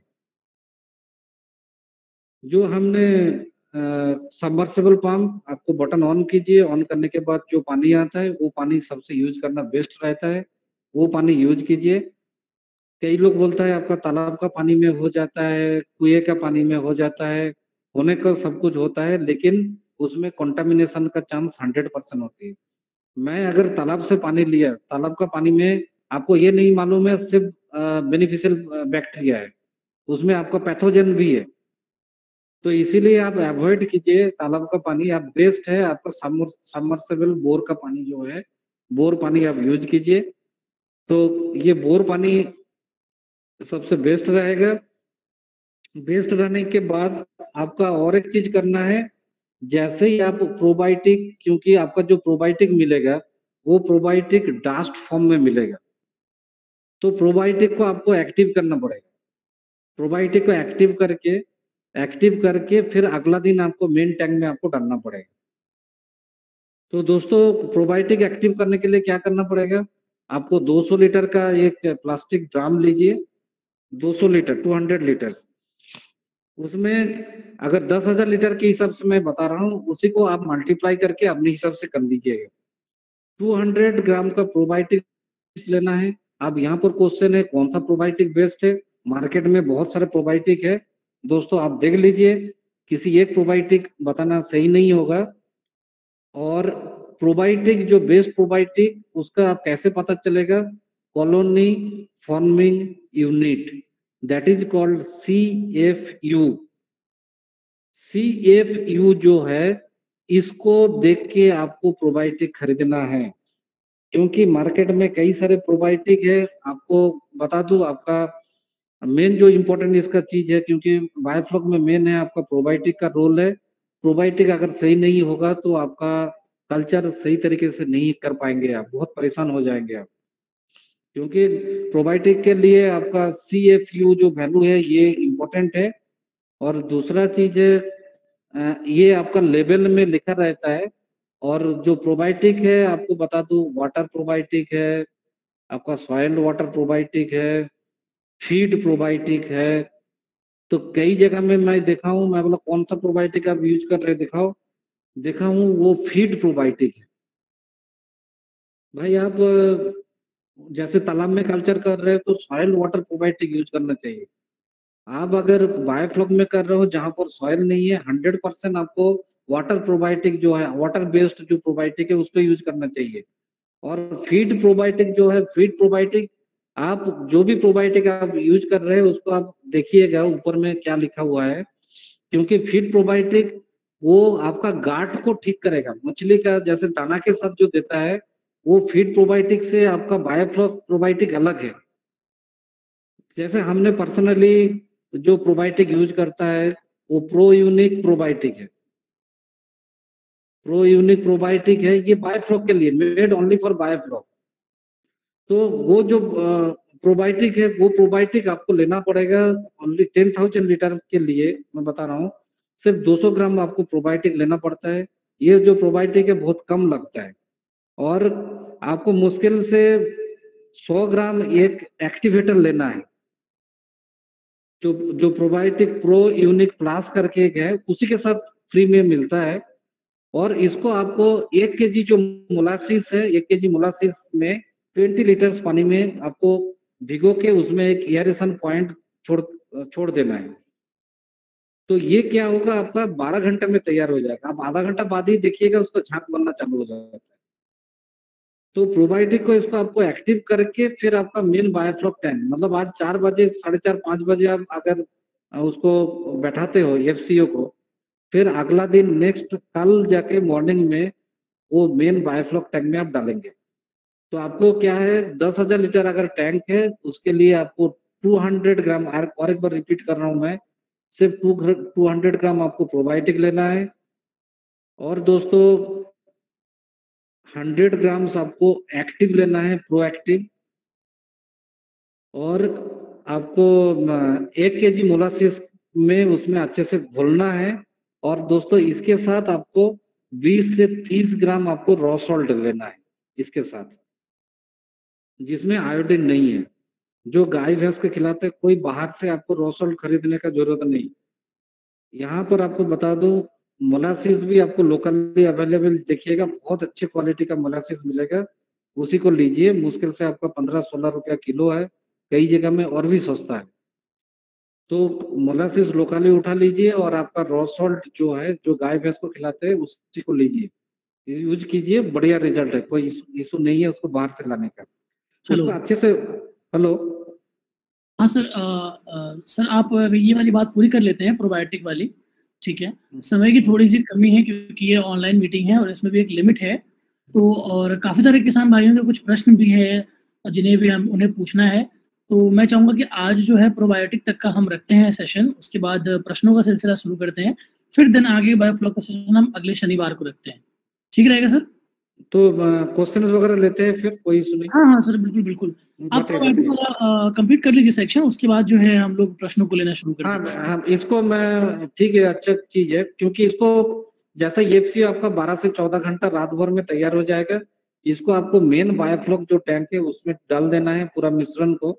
और क्योंकि प्रोएक्टिव रहता है तो झाग बन के नीचे भी आता है, तो बड़ा सा एक धमेला रखिए, धमेला के ऊपर उसको बैठाइए, तो जितना वगैरह आपका नीचे वगैरह जो फोम फोम टाइप का देखिएगा झाग, वो नीचे नीचे तक आ जाता, मतलब इतना ज्यादा एक्टिव है प्रोबायोटिक, इतना ज्यादा काम का चीज है, वो नीचे तक पहुंच जाता है। फिर वहां उसको निकाल के कोई नुकसान वाली बात नहीं है। सारे मिश्रण को ले जाके आपको मेन बायोफ्लॉक टैंक में छोड़ना है। उसमें आपको एक बूंद भी बाहर वेस्टेज नहीं करना है, उसको आपको मेन टैंक में देना है। और दोस्तों नोट कर लीजिए, यहाँ से लेके 7 से 8 दिन तक आपको, अगर 10,000 लीटर है तो 200 ग्राम मोलासिस ऐड करते जाना है पर डे। क्योंकि हमने प्रोबायोटिक ऐड कर दिया, बेनिफिशियल बैक्टीरिया है, उसके बाद जैसे जैसे हमने मोलासिस ऐड करते जाएंगे, मोलासिस क्या है, आपका बेनिफिशियल बैक्टीरिया का भोजन है, वो उसको खाते, उसका खाद्य पदार्थ है। तो कई लोग क्या करते हैं, आपको एफसीओ बना के डाल दिए, उसके बाद भूल गया, 7-8 दिन के बाद मछली डाल रहा है, तो आपका बेनिफिशियल बैक्टीरिया का झुंड नहीं बनेगा। तो पर डे आपको 200 ग्राम मोलासिस ऐड करना पड़ेगा। अगर 10,000 लीटर है, बड़ा टैंक है तो थोड़ा सा लिटिल बिट ऑफ 300-400 ग्राम, तो उसका कंटिन्यू आपको 7 से 8 दिन जब तक मछली ना ऐड होता है, पर डे आपको ऐड करते रहना है। सो दैट क्या होगा, आपका झुंड, सही झुंड बनेगा, बैक्टीरिया का तादाद बनेगा, कॉलोनी बनेगी। उसके बाद जब 7-8 डेज के बाद आप मछली डाल सकते हो। ठीक है, नेक्स्ट क्वेश्चन लेते हैं। Hello hello. सभी किसान भाइयों, मैं आशा करता हूं कि आपको जानकारी मिली होगी। साथ ही साथ में हमारे बीच में रणधीर सर भी हैं, जो अधीर बायोफ्लॉक फिश फार्मिंग के ओनर हैं और काफ़ी सालों से इस चीज़ में हैं। सर आपको आवाज़ आ रही है रणधीर सर? हेलो। शायद कोई टेक्निकल इशू है, तो मैं उनके बारे में बता देता हूँ कि वो काफ़ी समय से फिश फार्मर्स को ट्रेनिंग भी देते हुए आए हैं और मैं आशा करता हूँ काफ़ी कुछ सीखने को मिला है। लेकिन अब शुरू होता है प्रश्नों का सिलसिला और सबसे पहले मैं जो है प्रश्न, मेरे पास बहुत सारे हैं। परमजीत जी, परमजीत जी आप अवेलेबल हैं मीटिंग में? जी जी सर। ठीक है सर, अपना आप प्रश्न पूछिए। बाकी सभी किसान भाइयों से निवेदन है कि माइक ऑफ कर लें अपना। जी सर, मेरा प्रश्न ये है, आज के टाइम में देखिए सबसे बड़ी समस्या है पैसे की, और क्योंकि सबके पास पैसा होता है। मुझे आप ये बताइए कि सबसे सस्ते में, जो कम पैसे में, लागत में फार्मिंग है, क्या वो बायो फार्मिंग है या पॉन्ड फार्मिंग है? परमीत जी, आपको बहुत इंटरेस्टिंग क्वेश्चन है। आप देखिए, सबसे मेन जो चीज है आपका, अगर कम लागत में आप करना चाहते हो, pond culture is always best है। जहां पर आपका जहां पर जायगा का मतलब एरिया का समस्या है, जिनके पास जैसे कई एकड़ लगता है, एकड़ वाला नहीं है बात, तो मैं ये चीज आपको बताऊंगा, आप पॉन्ड कल्चर कीजिए। पॉन्ड कल्चर में आप जो मछलियों का प्राकृतिक भोजन है, प्लैंकटन है, प्लैंकटन का उत्पादन कीजिए। प्लैंकटन अगर आपको भरपूर मात्रा में तालाब में करेंगे तो आपका सप्लीमेंट्री जो फीडिंग है, बाहर से जो हम जो फीड खरीदते हैं, जो 45 रुपया 50 रुपया किलो है, वो भी आपको बच जाएगा। बहुत कम फीड में बेस्ट कल्चर आप कर सकते हो, आपके लिए पॉन्ड कल्चर बेस्ट रहेगा। लेकिन आपको ये जानना बहुत जरूरी है, जो प्लैंकटन कैसे आप तालाब में बनाएंगे। तो बाद में कभी भी अगर मेरे को मौका मिलेगा आपको तालाब कल्चर के ऊपर, तो प्लैंकटन उसके बारे में भी बताएंगे, प्लैंकटन कैसे बनाते हैं तालाब में। मेरा कुछ वीडियो में भी आप देखे होंगे, बहुत जबरदस्त प्लैंकटन वीडियो हमने डाला है। तो आप बेस्ट है तालाब में जाइए और नेचुरल फीड बनाइए, इसमें कॉस्टिंग बहुत कम आएगी। तो सर उसमें मैं प्लीज आप एक बार वीडियो शेयर कर दीजिए प्लांटिंग की, जैसे वह करनी है, तो जिससे लोग देखेंगे तो उसको उनको भी मिलेगा। और मेरा दूसरा सवाल ये है, आज के टाइम में हैचरीज बहुत ज्यादा हो गई है, हैचरीज हो गया है। मुझे ये बताइए कि हैचरी में बच्चा तैयार करके, जैसे 100 लाइन का हो गया, 50 लाइन का हो गया, 1000 लाइन का हो गया, उसको बेचने में प्रॉफिट है, या मछली को पूरा तैयार करके 1-1.5 किलो की मछली को तैयार करके उसमें बेचने में प्रॉफिट है? इसमें सर दो चीज है, एक है सीड प्रोडक्शन, एक है फिश प्रोडक्शन। तो सीड प्रोडक्शन में इसमें आपको क्या करना है, सिर्फ सीड प्रोडक्शन करना है।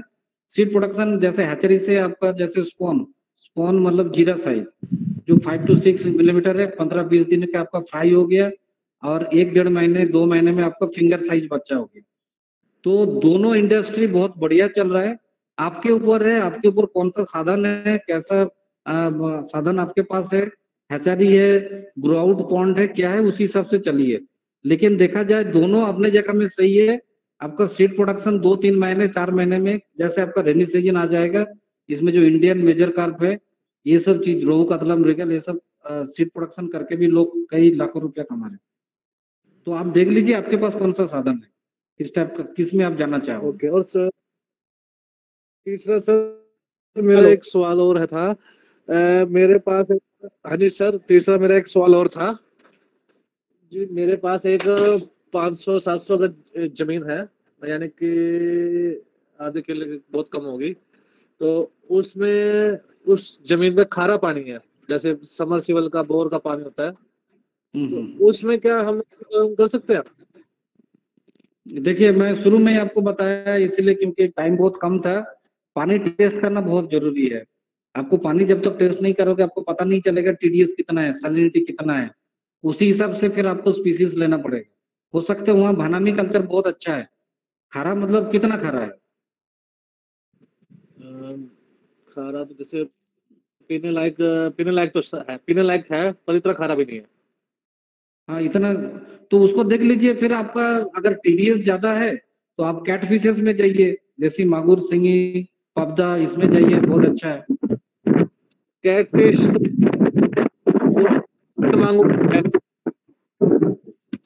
बाकी लोग म्यूट करे यार। Hello Sujit ji, screen share off कर दीजिए। हेलो नेक्स्ट क्वेश्चन पूछिए, नेक्स्ट क्वेश्चन।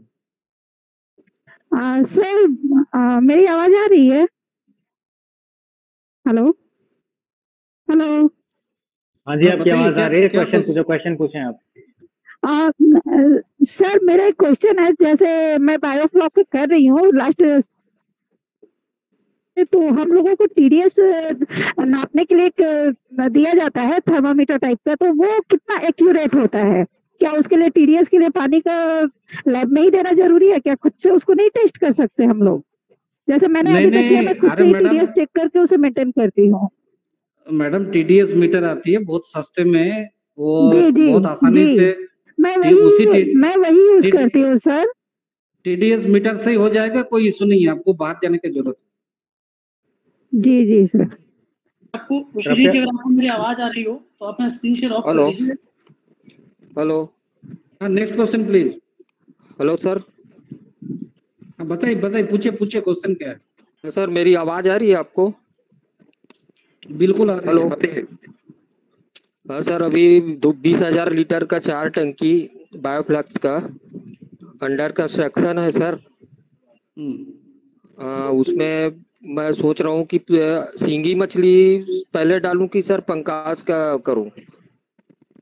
आपको सुनिए, जैसे आपको मैं शुरू से वही चीज बता रहा हूँ, एक अच्छी जगह से आपको ट्रेनिंग लेना पड़ेगा गवर्नमेंट संस्था से। दूसरा चीज है, आपको पहले कल्चर, फर्स्ट जो आप कल्चर करोगे, कल्चर आपको मतलब वाटर बनाया कैसे, वाटर प्रिपरेशन कैसे होती है। और शुरू में जैसे ही आप कोई भी बायोफ्लॉक करेंगे तो हड्डी स्पीसीज जैसे पंगास हो गया, कोई हो गया, तिलापिया हो गया, ये तीनों स्पीसीज से आप कीजिएगा। आप डायरेक्ट शुरू में सिंगी मागुर में मत जाइए, तो आपको बहुत ज्यादा नुकसान होगा। तो शुरू में जो आसानी से कल्चर हो सकती है, जो हार्ड स्पीसीज जिसको हमने कहलाते हैं, दैट गो फॉर, आप पंगास में जाइए, जो वियतनाम कोई है उसमें जाइए, या तिलापिया में जाइए, ये ठीक रहेगा आपको शुरू में। सर हाँ सर, जैसे मेरे को 3 महीने में 1 kg का वैसे आना चाहिए, तो उसके लिए सर कितने लाइन का मेरे को बीज चाहिए होगा सर? नहीं, तीन महीने में 1 किलो में आना चाहिए, कौन बताया? ये लौकी थोड़ी है, रात को सुई लगाया और सुबह 1 किलो हो गया। नहीं तो बीज कितने लाइन का डालना पड़ेगा, ये पूछ रहा हूँ। आप 1 किलो का कॉन्सेप्ट बिल्कुल गलत है। बायोफ्लॉक में 1 किलो का कॉन्सेप्ट मत कीजिए जी। फिर आप कौन सा पहले सुन लीजिए, कौन सा स्पीसीज आप कल्चर कर रहे हैं। जैसे तिलापिया 250 ग्राम से आपका मार्केट प्राइस आसानी से मिल जाता है। तो आप बेटर है 6 महीना कल्चर करें, उसको फिर साल में 2 क्रॉप लीजिए, वो ज्यादा बेटर है। आप 1 किलो का कॉन्सेप्ट लेके बायोफ्लॉक नहीं कर पाएंगे। अच्छा, तो ये पंकाज का सर 1 kg का अपना मतलब, हेलो, पंकाज का बेटर है, थोड़ा सा बड़ा साइज सीड आपको छोड़ना पड़ेगा। हाँ वही बोल रहा हूँ सर कि बड़े साइज में फिर भी कितने लाइन का आता होगा सर? सर आप सुन पा रहे हैं? हेलो रवि, एक साथ सारे लोग क्वेश्चन कर रहे हैं, क्या बात है? 1 by 1 करें ना। हाँ सर, हाँ सर मैं बोल रहा हूँ। हेलो, हाँ बोलिए। देखिए सर, मैं सभी किसान भाइयों से निवेदन है मेरा कि एक क्वेश्चन कीजिए, 1 by 1 क्वेश्चन करें, 1 by 1 क्वेश्चन करें। नाम बताइए, कहाँ से बोल रहे हैं बताइए। तो ना आपको आपके प्रश्नों के जवाब मिलेंगे। हाँ सर, मेरा नाम अभिषेक है। एक दूसरे का सहयोग सर मेरा नाम अभिषेक है, गया से बात कर रहा हूँ। जी बताइए सर बोल रहे हैं सर कि हमारे पास 5 एकड़ का सर तालाब है। जितेंद्र जी, आप प्रश्न पूछ रहे थे? हाँ जी, हाँ बताइए 5 एकड़ का तालाब है। और इस हेलो जी सर, और इसमें अभी क्या है ना सर कि बारिश हुआ है 2-3 घंटा पहले, तो सर सारा मछली जो है ना वो ऊपर आ जा रहा है, मुंह दिखा। तो कौन सा मछली है आपका 5 एकड़ तालाब में? सर ये बाकी सब कॉमन कार्प है, और ये बिकेट जिसको बोलते हैं सर, सिल्वर।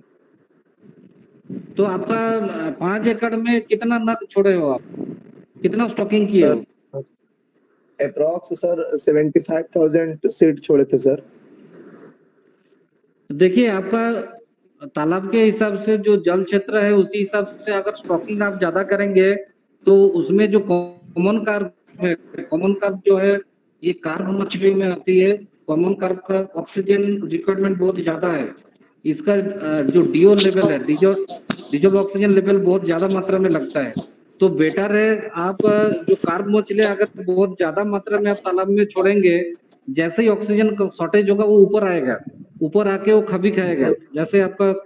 तो इस टाइप का इसमें बेस्ट है आप एक वेंचुरी पंप लगाइए, या पेडल मतलब जो ऑक्सीजन एयरेटर्स वगैरह लगाइए।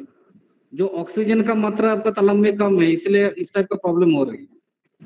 सर अधिकतर ज्यादातर मछली सर विकेट ऊपर आ रहा है, और सबका सर वेट जो है ना वो 1 kg 1.25 kg का है 5 महीने में। इसमें और एक चीज मैं बता दूं, जैसे ही आपका जो बड़ा से साइज का, उसको ग्रेडिंग बोलता है, पार्सल हार्वेस्टिंग बोलती है।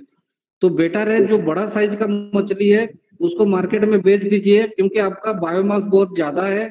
जैसे ही बायोमास ज्यादा है, आपका अर्ली मॉर्निंग भी आप जाएंगे या ज्यादा पानी गिरेगा, कम से कम उस टाइम ज्यादा अर्ली मॉर्निंग में देखेंगे सारा मछली ऊपर आ जाती है, जी तो सर, जी वहाँ सर। ऑक्सीजन लेवल बहुत ज्यादा शॉर्टेज हो जाएगा। तो उसके बाद कभी ना कभी आपको फिर हेवी मोर्टेलिटी का सामना करना पड़ेगा। तो बेस्ट है आप जो बड़ा साइज का मछली है उसको आप हार्वेस्टिंग करके मार्केट में बेच दीजिए, सो दैट जो आपका बायोमास कम करना पड़ेगा। आप बायोमास 1 किलो के ऊपर जो है उसको हार्वेस्ट करके बेच दीजिए, आपका प्रॉब्लम सॉल्व हो जाएगा। जी सर, पिछले बार सर एक चीज हो गया था ऑटोमेटिक सर, जिस दिन हमने जाल से निकलवाना शुरू किया उस दिन सर ऑटोमेटिक पूरा तालाब का मछली मर गया था सर।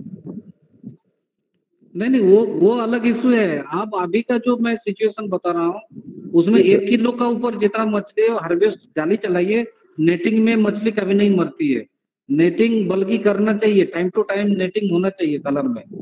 तो उसमें जी क्या सर। है, आपका नीचे भी कुछ नॉक्सियस गैसेस वगैरह, मीथेन वगैरह ये सब चीज ऊपर आती है। तो बेस्ट है आपका नेटिंग में कभी मछली नहीं मरती है। अब बेस्ट है उसको तालाब में आपका बायोमास ज्यादा है, जाली चला के जो बड़े साइज का मछली है 1 किलो के ऊपर जो मछली है उसको बेच दीजिए, सब ठीक हो जाएगा। बाकी आप मेरा मोबाइल नंबर भी रख लीजिए, कभी भी जरूरत पड़ेगा, कभी भी मछली में कोई भी बीमार होगा कुछ है, उसको वीडियो भेजिए, उसको फोटो भेजिए, हम इंस्टेंट आपको सोल्यूशन देंगे। सर थोड़ा सा बता सकते हैं नंबर? 940 जी सर। 60 60 27 27 360। 360। अच्छा सर, एक बात पूछ रहे थे कि इसमें सर हाँ। चूना डलवाएं क्या अभी तत्काल अभिषेक राहत जी, के लिए? अभिषेक जी और भाई किसान भाइयों से भी निवेदन है, अगर सर कोई भी लास्ट समस्या क्वेश्चन, आए सर चूना लास्ट देखिए, क्वेश्चन। चूना का ऑलवेज पॉजिटिव इफेक्ट रहता है। चूना डाल सकते हो, कोई इशू नहीं, डाला सकते हो। हेलो थैंक यू उसको रात को भिगो के सुबह छिड़काव कीजिएगा। ठीक है, next question. Hello thank you sir. हाँ बताइए। अभिषेक जी सर और मेरा भाई नाम किसान भाई से निवेदन है कि जो भी समस्या है आपको, आप ग्रुप पे जरूर एक बार शेयर कीजिएगा ताकि और भी किसान भाइयों को सीखने को मिले। सर आपसे टच में रहेंगे ही रहेंगे, बट ग्रुप पे जरूर शेयर कीजिएगा, क्योंकि हो सकता है कि आपकी जो समस्या आ रही हो वो और भी किसान भाइयों को समस्या आ रही हो। हेलो, कौन सा हेलो ग्रुप में तो मैं नहीं हूँ भाई, कौन सा ग्रुप? सर आपको, आप जो एक्सपर्ट से ग्रुप में है, एक किसान भाइयों का भी एक छोटा सा ग्रुप है और फेसबुक पे अवेलेबल है ये लोग, तो वहीं पे शेयर कर दी जाती हैं समस्याएं, तो हाँ वहाँ तो पे आप ग्रुप में ऐड कीजिएगा, ग्रुप में मैं नहीं हूँ इसलिए बता। बिल्कुल सर, बिल्कुल बिल्कुल बिल्कुल मैं आपको ठीक है, चलिए नेक्स्ट क्वेश्चन हेलो बताइए। हेलो हाँ बताइए हाँ बताइए। सर, मेरा नाम जितेंद्र शर्मा है। कुछ एक हाँ मेरे बोलिए डाउट बोलिए। हैं जो मैं क्लियर करना चाह रहा था आपसे। सर बोलिए बोलिए। बायोफ्लॉक जो है, जो टेक्नोलॉजी है, इसमें मोस्ट ऑफ ऑल कैटफिश होती हैं।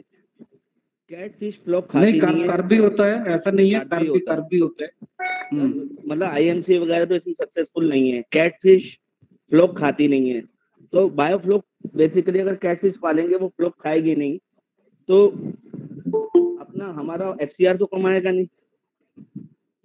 अरे भाई इसीलिए अभी तो फूड एंड फीडिंग में नहीं पहुंचा हूँ। आप 100% उसमें कोई इशू नहीं। आप फ्लॉक बनाइए, फीड खिलाइए, फीड के साथ आप जो हमारा और एक चीज है, फीड के साथ एजोला और स्पाइरुलिना, ये 2 कल्चर हम करते हैं। तो ये दो कल्चर करके 30 to 40% हम इसको ऐड करके खिलाते हैं। तो एफसीआर जितना कैट फिशेस में एफसीआर हमारा बिलो 1 है और कार्प मछलियां में 1.3 1.4 तक रिकॉर्डेड है। ओके सर दूसरा क्वेश्चन ये था मेरे को वो वीडियो शेयर करूंगा मैं आपके साथ। ठीक हाँ बताइए सर। दूसरा क्वेश्चन ये था, एक डाउट मेरा ये क्लियर कीजिए। मेरा जहाँ पे लैंड है वहाँ पे 12 घंटे बिजली आता है, एक वहाँ पे भी मैं चालू करना चाह रहा था। तो 12 घंटे अगर मैं पावर बैकअप जनरेटर से लूं बायोफ्लॉक में, तो ये प्रॉफिटेबल होगा मेरे लिए? नहीं, तो आपका सेटअप के ऊपर है, कौन सा सेटअप लगाना चाह रहे हैं? सर बायोफ्लॉक का सेटअप लगाना चाह रहा हूँ। नहीं, 12 सेटअप घंटे का मतलब कितना लाख लीटर का है? सर ये कितना आपका बड़ा 2,80,000 सेटअप है? Small litre. मीडियम लार्ज कितना बड़ा है? सर 2 लाख 2,80,000 अस्सी लीटर। हजार प्रॉफिटेबल होगा, 100% प्रॉफिटेबल होगा। अगर 12 घंटे मैं जनरेटर पे भी रखता हूँ तो ये आपका दो एचपी का ये लीजिए, 2 एचपी का आपका रूट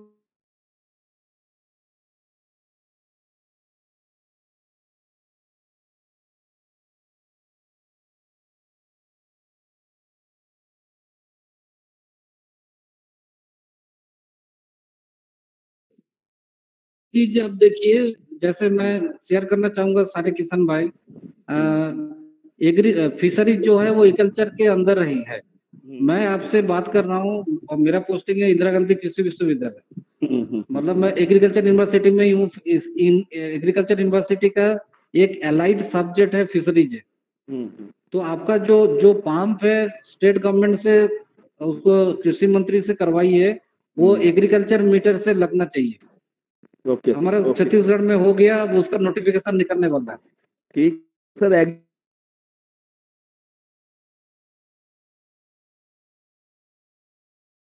सर एग्रीकल्चर तो 12 घंटा में कीजिए, 12 घंटा आपका जनरेटर प्रॉफिटेबल रहेगा क्योंकि बड़ा सेटअप है। ठीक है सर। और अगर सर ये सोलर लगा सकता हूँ, सोलर पे भी सब्सिडी चल रहा है ना सर कुसुम योजना के अंतर्गत?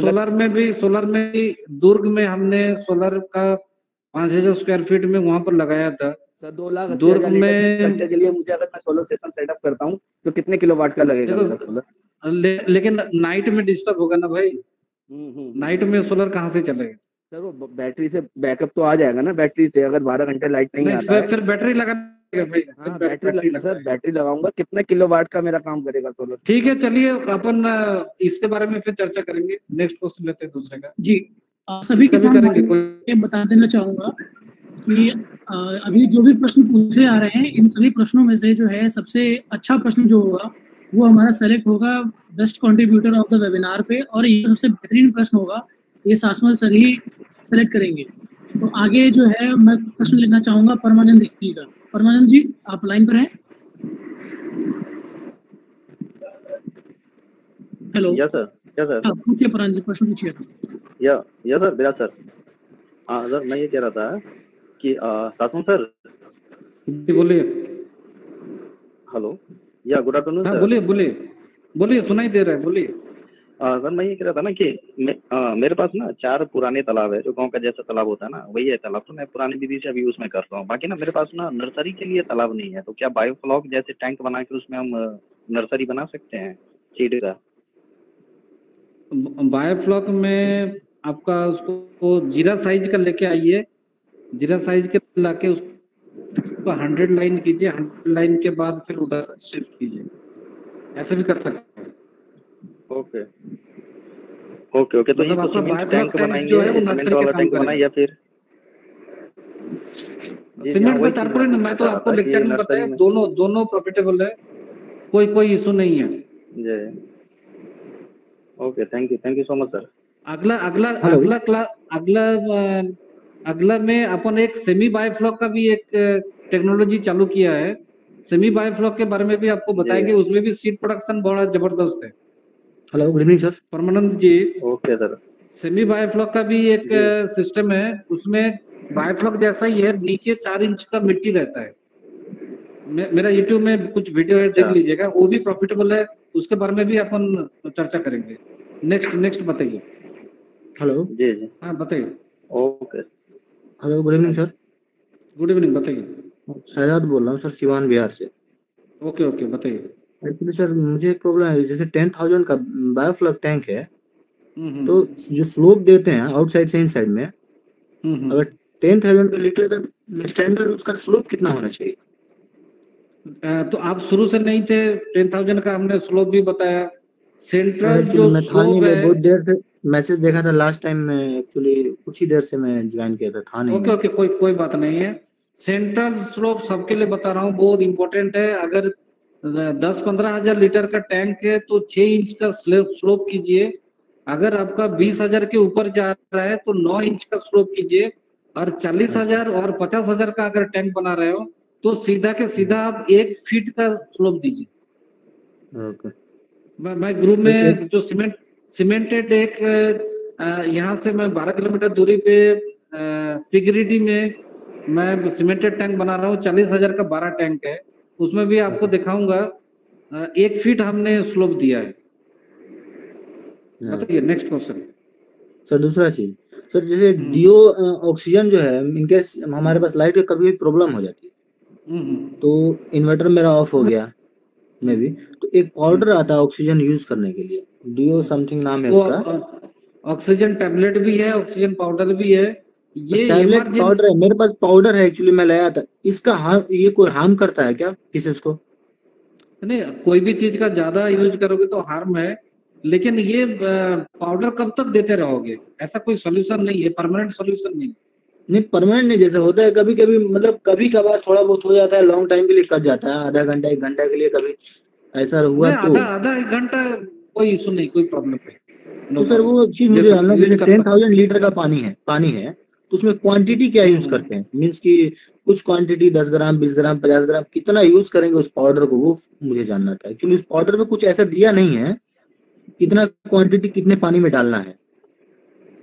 इसमें एक्चुअली हम लोग जनरली टैबलेट यूज करते हैं, और ग्राम में बोले तो आप 20 ग्राम तक दे सकते हो। 20 ग्राम 10 लीटर 10,000 में 20 से 30 के बीच में देके देखो क्या रिजल्ट है। नहीं होगा। ग्राम है सर, ऑर्डर जो है 15 ग्राम है सर। 15 ग्राम है, 15-20 ग्राम, उससे ज्यादा मत दो। ठीक है, 15 ज्यादा हो जाता है, बट क्योंकि धूली के ऑक्सीजन है ना सर। ओके ठीक। एपीआई का एंटी फंगल आता है, फंगल निकालने के लिए।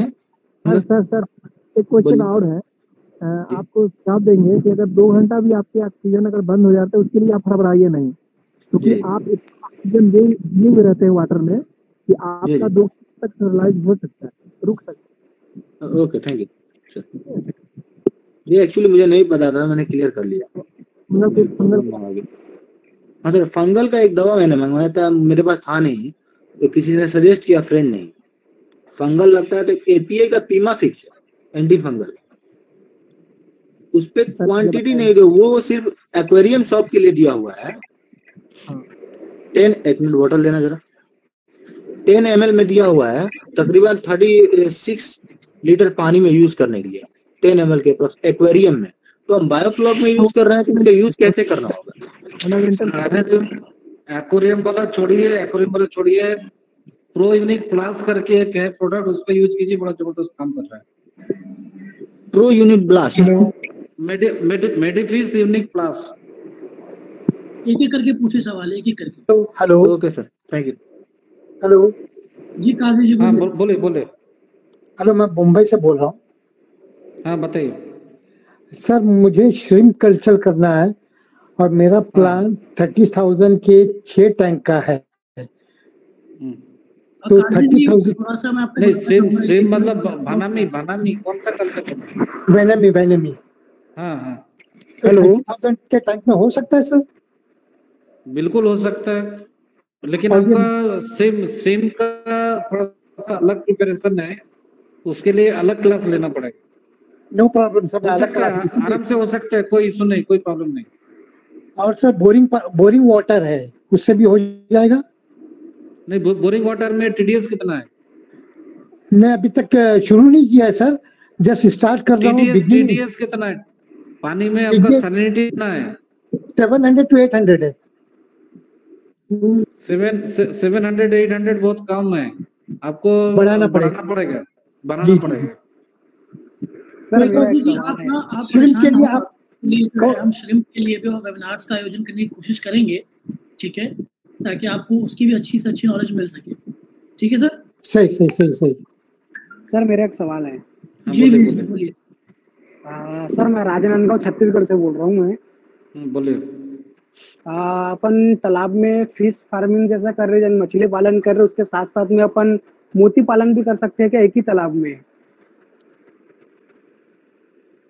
मोती पालन कर सकते हैं। जी, वो यही एक सवाल था सर जी, यानी कि मछली पालन के साथ साथ में अपन मोती पालन भी कर सकते हैं क्या एक ही तालाब में?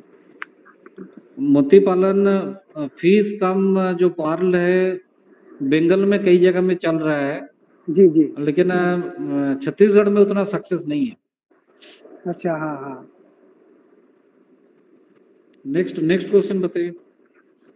नहीं सर, यही पूछना था। थैंक यू सर जी। हेलो, आकाश जी बताइए। मैं आकाश बोल रहा हूँ सर, नालंदा से। हाँ सर, आवाज आ रही है? हाँ आकाश जी आ जाइए, बताइए। जी हम नालंदा से बोल रहे हैं सर जी। मेरा पॉन्ड का जो सर पीएच है सर, वो 10-12 है, 1 पाउंड का 9-10 है सर, उसे कंट्रोल कैसे करें?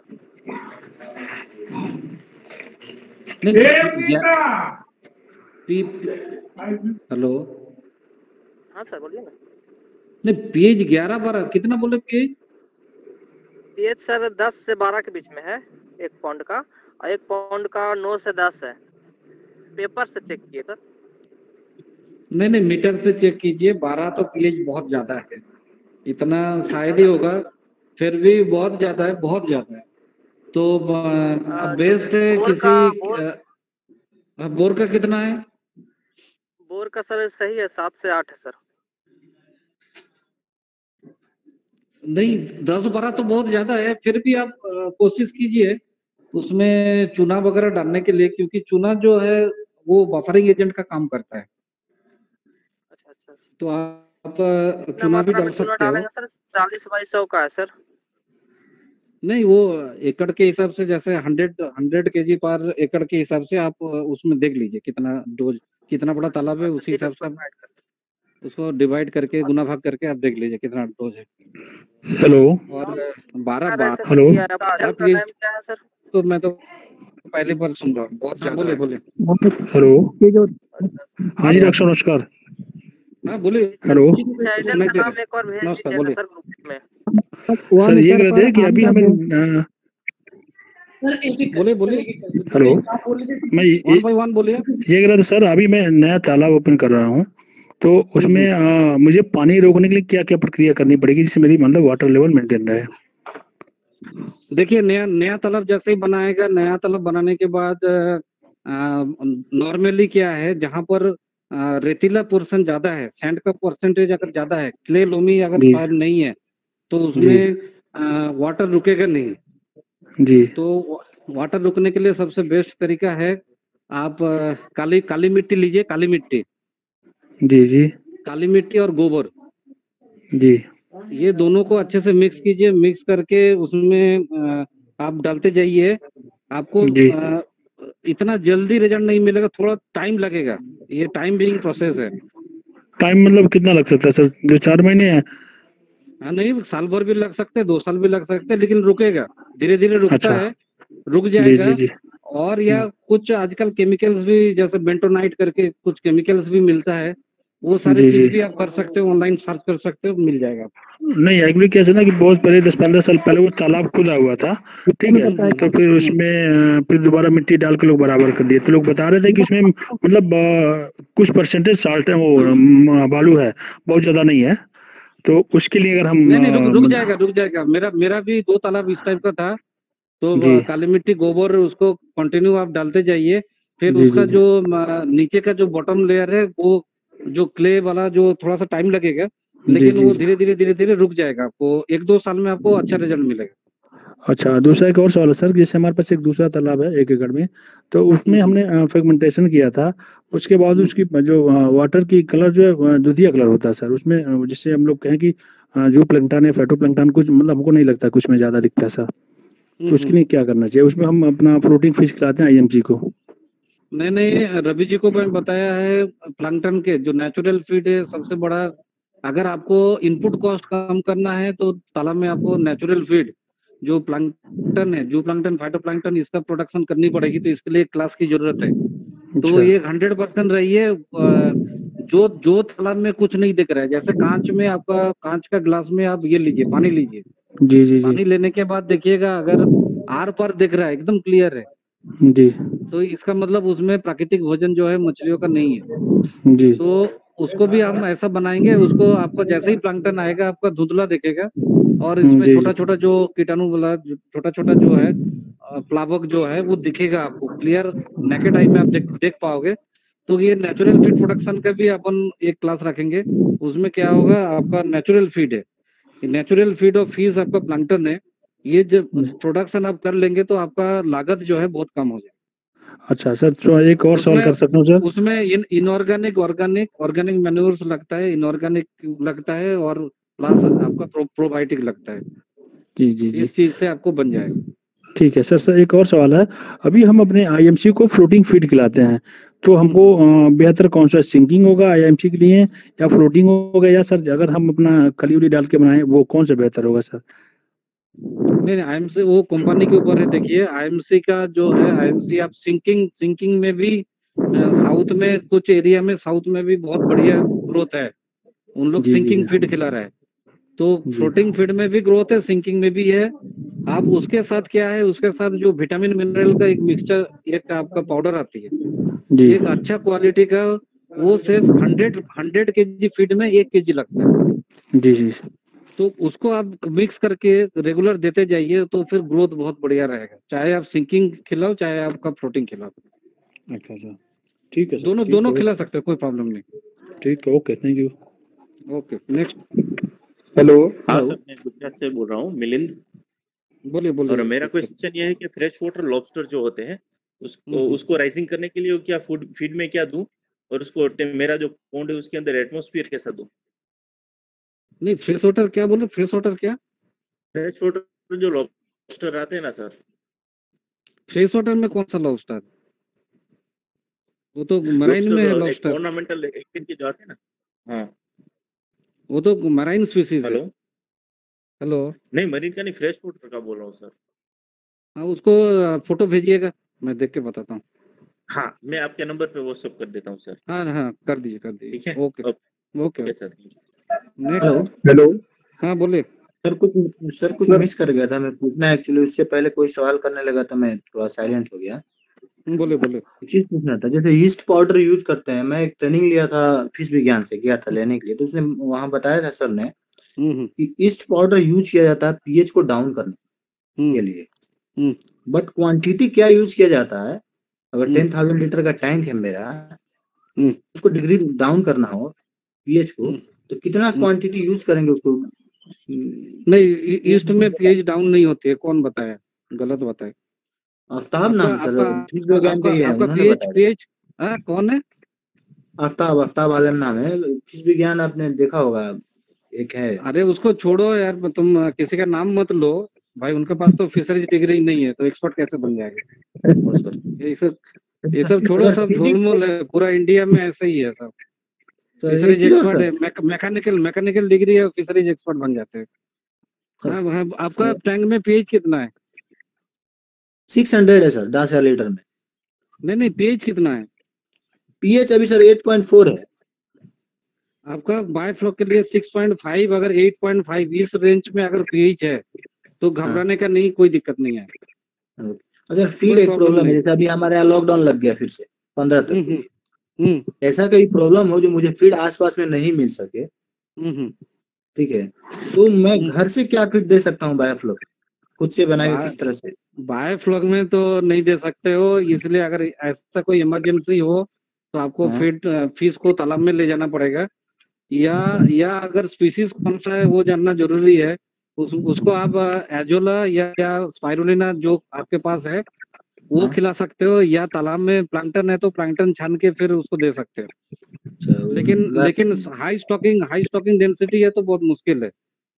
तो अगर मान के चलो कंटिन्यू अगर लॉकडाउन बढ़ता है, आपके पास फीड बिल्कुल नहीं है, तो फिर अगर स्टॉकिंग डेंसिटी ज्यादा है तो उसको थिनिंग कर लीजिए, कुछ एक परसेंटेज तालाब में छोड़ दीजिए, 50%।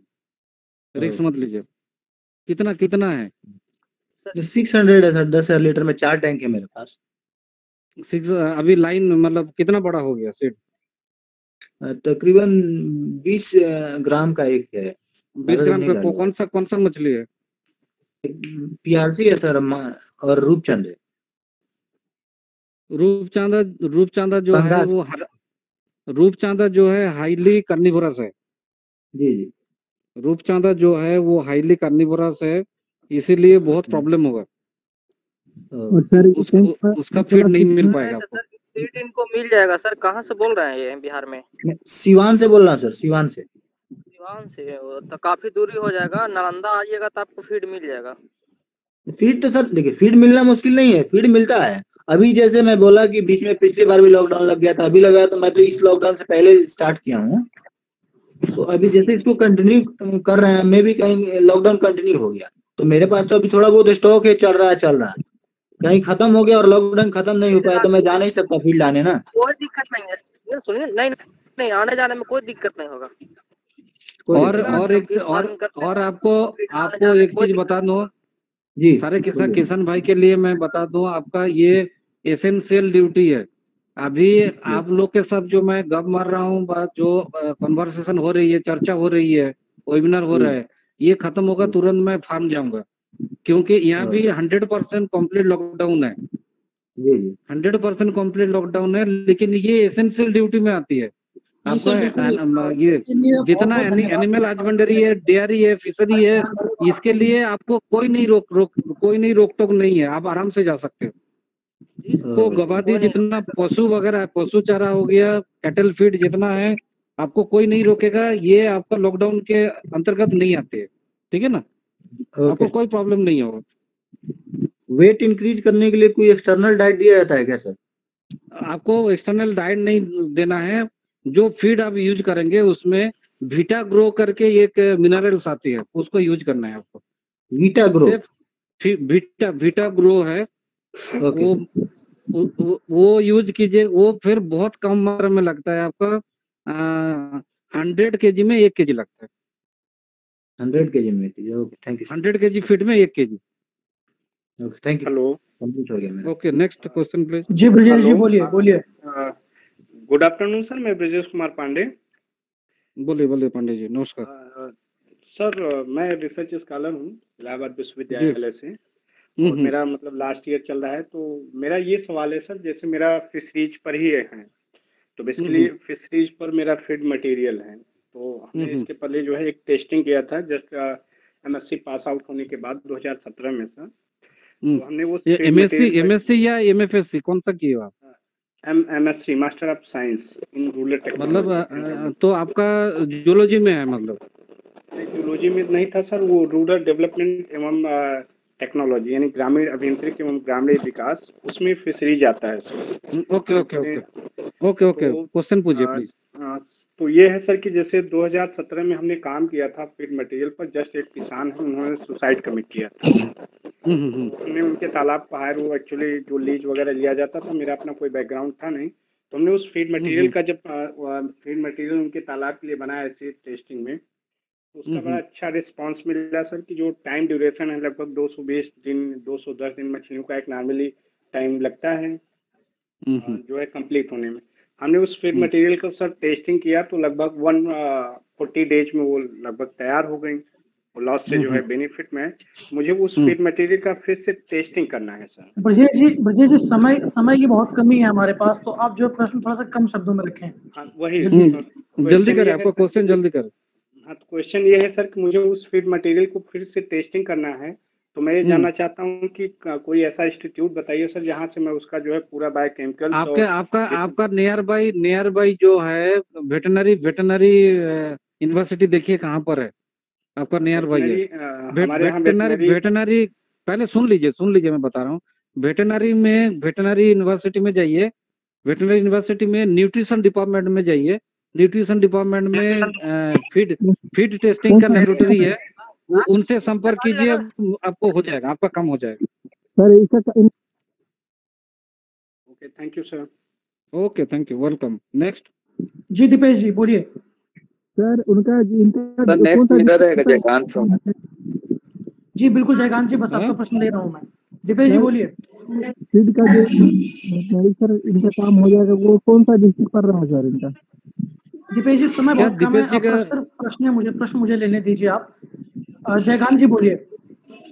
शासना सर प्रणाम आपको सर, मैं छत्तीसगढ़ धमतरी से बोल रहा हूँ सर।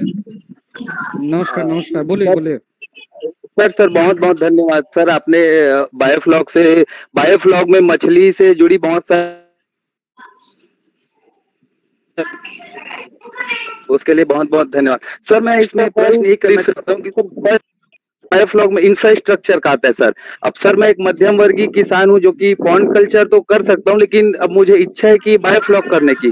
तो सर जो गाइडलाइन वगैरह आई है मत्स्य संपदा योजना में, तो सर उसमें 15 लाख की जो है कॉस्टिंग, उसमें चलो 40% सब्सिडी भी है, लेकिन हम किसानों के साथ परेशानी ये है कि सर उसमें हमारे एक जमीन पे सर जिसमें बायोफ्लॉग हमको करना है, लेकिन सर हमको दूसरी जमीन है नहीं, लेकिन उसमें रूल रेगुलेशन में ये दिया गया है कि हमको सर गिरवी रखनी है जमीन, या तो टोटल अपना एड्रेस उसमें प्रेफरेंस करके करना है। तो सर ये सब चीज के लिए कुछ आप हम किसानों से सुझाव लीजिए, और जिस प्रकार से खेती के लिए किसानों को जो चाहिए उसमें सब रूल रेगुलेशन नहीं रहता लोन क्राइटेरिया में। तो सर ये सब संबंधी में किसानों से एक सुझाव लेके सर, क्योंकि आप सरकार से क्लोज हैं, जो हमारे सुझाव हैं वो डायरेक्ट आप सर सरकार से रख सकते हैं। तो इसके लिए मैं चाहता था सर कि जो जो रूल रेगुलेशंस आए हैं उसमें कुछ ना कुछ हम लोग को भी कुछ प्रॉफिट मिले सर वहाँ पे। ये सारे जो रूल्स हैं उसको चेंज किया जाए sir. For your kind information, Raipur में जो डिस्ट्रिक्ट लेवल का कमेटी है उसमें मैं मेंबर हूँ, और जी जी जो कलेक्टर है वो चेयरमैन है। हर डिस्ट्रिक्ट में जो प्रधानमंत्री मत्स्य संपदा का जो कमेटी बनती है, कमेटी में चेयरमैन जो है, चेयरमैन वो कलेक्टर ही होते हैं, ठीक है ना। तो रायपुर में हमने जैसे मीटिंग में बैठक में गया, बैठक में जाके मैंने पहले क्वेश्चन किया जो प्रधानमंत्री मत्स्य संपदा में अगर जो 5 लाख लीटर का कर रहे हैं, 5 लाख लीटर का जो सेटअप है लार्ज स्केल, किसान भाई को ये बता दो, आपका डीपीआर भी मेरा ही बना हुआ है जो थ्रू आउट इंडिया में घूम रहा है, डिटेल प्रोजेक्ट रिपोर्ट। आप रिक्वेस्ट करेंगे तो ग्रुप में, नहीं तो रवि जी को दे दूंगा, वो आपको फ्री ऑफ कॉस्ट में डिस्ट्रीब्यूट करेंगे। तो इससे भी कई डीपीआर डिटेल प्रोजेक्ट रिपोर्ट आप लोग को कई लोग लिए भी है। तो मेरे को मेल किया था, मैं करीब मोर देन 50,000 के ऊपर डिस्ट्रीब्यूट किया हूँ डीपीआर। तो जहां तक आपका रूल रेगुलेशन की बात है, यहाँ कमेटी में मैंने ये बताया जो भाई जो 5 लाख लीटर का या जो मीडियम स्केल में बायोफ्लो कर रहे हैं, जो 30 लाख लीटर का, 25 लाख लीटर का, 25 लाख का जो सेटअप है, तो मेरा यही क्वेश्चन था कि आप 4 मीटर डाया क्यों फिक्स किए? ये तो गलत किया है। क्योंकि अगर कोई 5 लाख लीटर है वो 50 टैंक क्यों बनाए, और 4 मीटर डाया क्यों है, उसके लिए उनके ऊपर छोड़िए, आप टोटल वॉल्यूम से मतलब रखिए। आपका 5 लाख लीटर में आप 50 टैंक क्यों, 4 मीटर डाया? अगर मैं 4 मीटर डाया को 6 मीटर करूँ तो फिर 50 नहीं रहेगा, कम हो जाएगा नंबर। तो फिर रायपुर डिस्ट्रिक्ट के लिए वो चीज हमने चेंज करवा दिया। उन्होंने फिर कलेक्टर बोले जो शासन जी बायोफ्लो करते, ये जो बोल रहा है उनको रेक्टिफाई किया जाए, चेंज किया जाए। तो हमने रायपुर डिस्ट्रिक्ट के लिए कर लिया, बाकी डिस्ट्रिक्ट का मेरे को उतना मालूम नहीं है, मैं पता करूंगा, करके आपको बताऊंगा। हाँ, नहीं ये चाहता था सर कि हम जो जहाँ पर जमीन का जो बोल रहे, जहाँ जमीन का बोल रहे हो वो 10 साल 10 इयर्स का लीज होती है, लीज डीड बोलता है उसको। 10 साल की लीज डीड करके फिर उसको दिखा के आप कर सकते हो, उसमें प्रावधान है, दिक्कत नहीं है। अगर आपका जमीन ठीक है सर, लेकिन अगर आपका जमीन नहीं है, आपका जमीन नहीं है, आप किसी का दूसरे का जमीन 10 साल के लिए लीज लिए हो, उसका एक लीज किरायानामा बनता है, लीज डीड बोलता है उसको। तो ऐसे भी बना दोगे तो वो भी इक्वली इम्पोर्टेंस है, उससे भी काम बन जाएगा। और बाकी बिल्कुल सही है सर, लेकिन जवाब मिल गया होगा जयकांत जी। एक सवाल है, नहीं बहुत बहुत धन्यवाद सर जवाब के लिए। सर मैं एक और प्रश्न था सर, जिस प्रकार से कृषि क्षेत्र में किसानों को जितनी सारी सुविधाएं मिली हुई है उस प्रकार से सर हमारे मत्स्य किसानों के लिए नहीं है। तो उसके लिए सर किसानों से सुझाव लेके जो किसान हो गया जयकांत जी, ये अलग चर्चा का विषय है। जयकांत जी, ये अलग चर्चा का विषय है, नहीं हम लोग जरूर चर्चा करेंगे। वो भी मैं बता दूं, आपका कृषि मंत्री को हमने मुलाकात किए थे, हम लोग एक साथ कई सारे लोग, मतलब मत्स्य कृषक जो है मिल के हमने किसी का दर्जा छत्तीसगढ़ में दे दिया गया है सर, दे दिया गया। उसका कोरोना के वजह से 2-4 दिन लेट हो रहा है, नोटिफिकेशन भी मिल जाएगा आपको बहुत जल्द। हाँ सर, मेरे माइंड में इतना ही था सर कि फर्स्ट ऑफ ऑल सर हम अगर छोटे किसान है तो हम सबसे पहले अगर बायोफ्लॉक का सोच भी रहे हैं तो सर उसमें इंफ्रास्ट्रक्चर और कॉस्टिंग बेसिस पे उसमें हमको कुछ रिलीफ मिल जाए, जिस प्रकार से आप बताएं उसके लिए तो धन्यवाद सर। इस पे सर एक बार और रिसर्च करके सर थोड़ा एक लाइट गाइडलाइंस बनवाइएगा जिससे हम सब किसान इसका लाभ ले सके और बहुत ज्यादा तादाद में भारत देश को सर एक सेवा दे सके मछली के रूप में सर। जी धन्यवाद सासमल सर जी आपका। Okay thank you. Sahu ji ने बहुत अच्छी बात कही है, लेकिन मैं एक बार फिर से याद दिलाना चाहूंगा, समय काफी कम है हमारे पास। अगर कोई किसान भाई अपना अंतिम सवाल करना चाहता है तो कर ले और फिर हम इसको एंड की तरफ ले जाएंगे।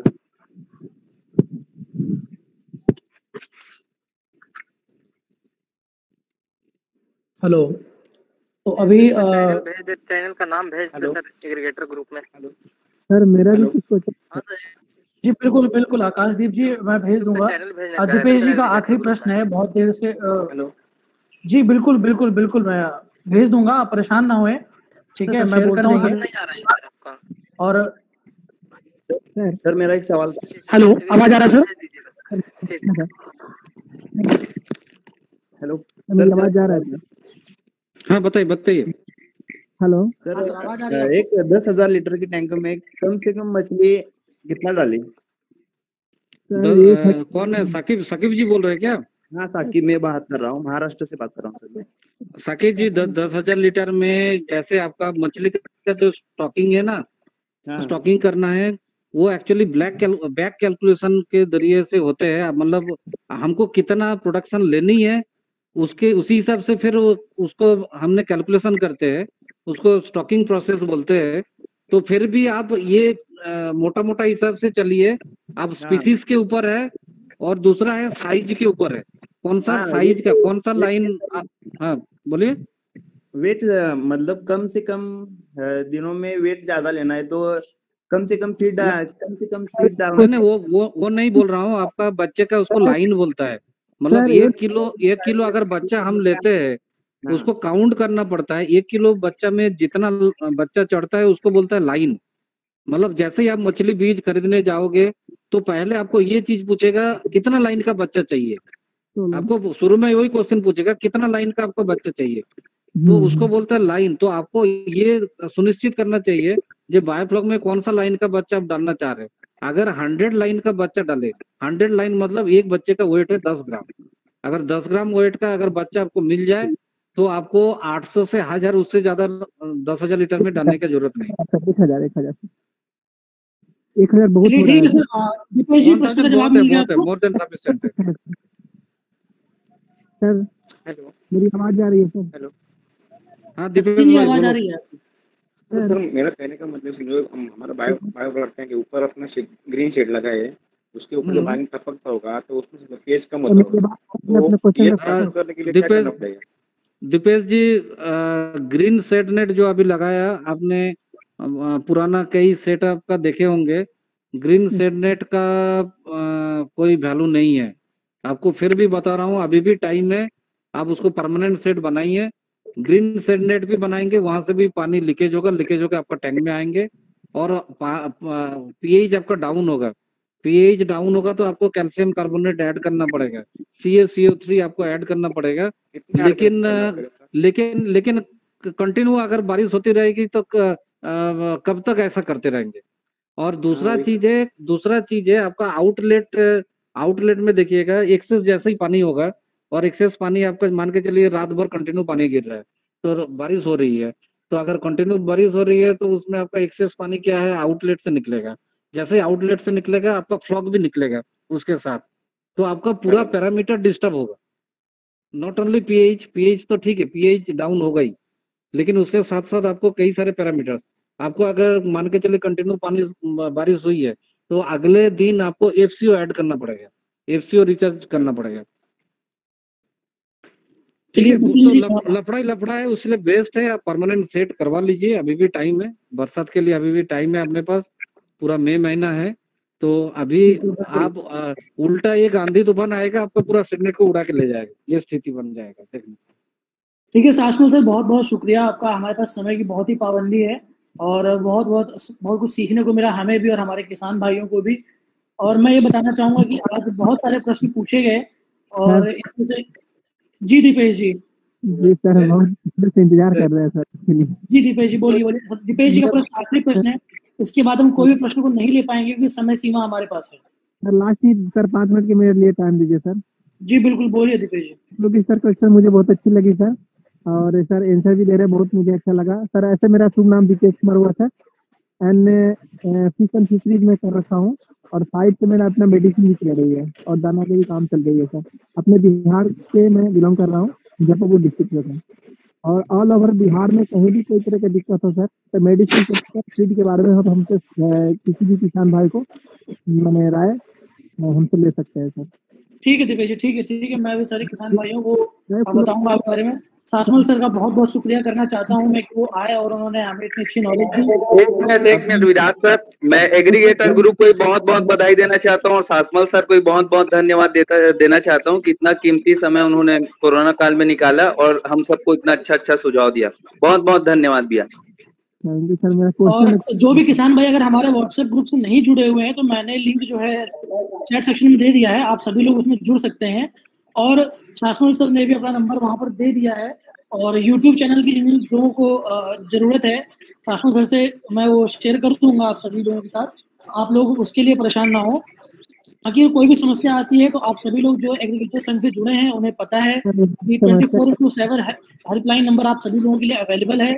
आप कभी भी कॉल करते हैं, आपको एक्सपर्ट से कनेक्ट किया जाता है, आपको आपके सवालों के जवाब मिलते हैं। एक बहुत ही अच्छा मोड़ आया था हमारे वेबिनार में, जो हमारे किसान भाई ने कहा था कि उनको फीड लेने में समस्या हो रही है। तो अगर आप किसान भाई को इस तरह कोई भी समस्या आए, फीड से रिलेटेड, सीड से रिलेटेड या मेडिसिन से रिलेटेड, या फिर कोई बीमारी हो जाए आपकी मछलियों में, तालाब में कोई समस्या हो जाए, किसी भी एक्सपर्ट एडवाइस की आपको जरूरत हो, तो एग्रीगेटर टीम, सासमल सर और भी बहुत सारे एक्सपर्ट्स आपके साथ जुड़े हुए हैं एग्रीगेटर के थ्रू, तो आप जरूर कनेक्ट कीजिए हम सभी लोगों को। एक बार मैं फिर से शुक्रिया कहना चाहूंगा सासमल सर का कि आप आए और इतना बहुमूल्य समय दिया आपने सर। और अभी मैं ये मीटिंग जो है फिलहाल 1 मिनट के अंदर एंड हो जाएगी अपने आप, और हम लोग कोशिश कर रहे हैं कि ये जो सीरीज है हमारी ये लगातार चलती रहे। और आप किसान भाइयों की तरफ से मैं सासमल सर को एक बार और धन्यवाद देता हूँ कि आप आए और आपने हमें इतनी अच्छी नॉलेज दी। मैं आशा करता हूँ कि सर आप भविष्य में भी हमारे साथ ऐसे जुड़े रहेंगे और हमारे किसान भाइयों को संबोधित करते रहेंगे। बिल्कुल, थैंक यू सो मच। और किसान भाई, हाँ बोले कौन बोल रहे हैं? प्लीज सर, मैं मेडिसिन चलाता हूँ इसलिए मैं थोड़ा क्वेश्चन था मेरे 5 मिनट का क्वेश्चन है, ज्यादा नहीं है सर। ये मेरा बिहार में सर बायो फ्लो का बहुत बड़ा हाईलाइट हो रहा है सर। सर 5 मिनट है नहीं सर, 3:50 में मीटिंग खत्म हो जाएगा, हार्डली कुछ सेकंड्स है बस। आप एक काम कीजिए, आप दीपेश जी आप पर्सनली मेरे को कॉल कर सकते हो, नंबर दे दिया हूँ, अगर ज्यादा है तो कॉल कीजिए। नंबर बोलिए सर। मैं चैट में दे दिया हूँ, देख लीजिए। शुरू में नहीं था सर, प्लीज।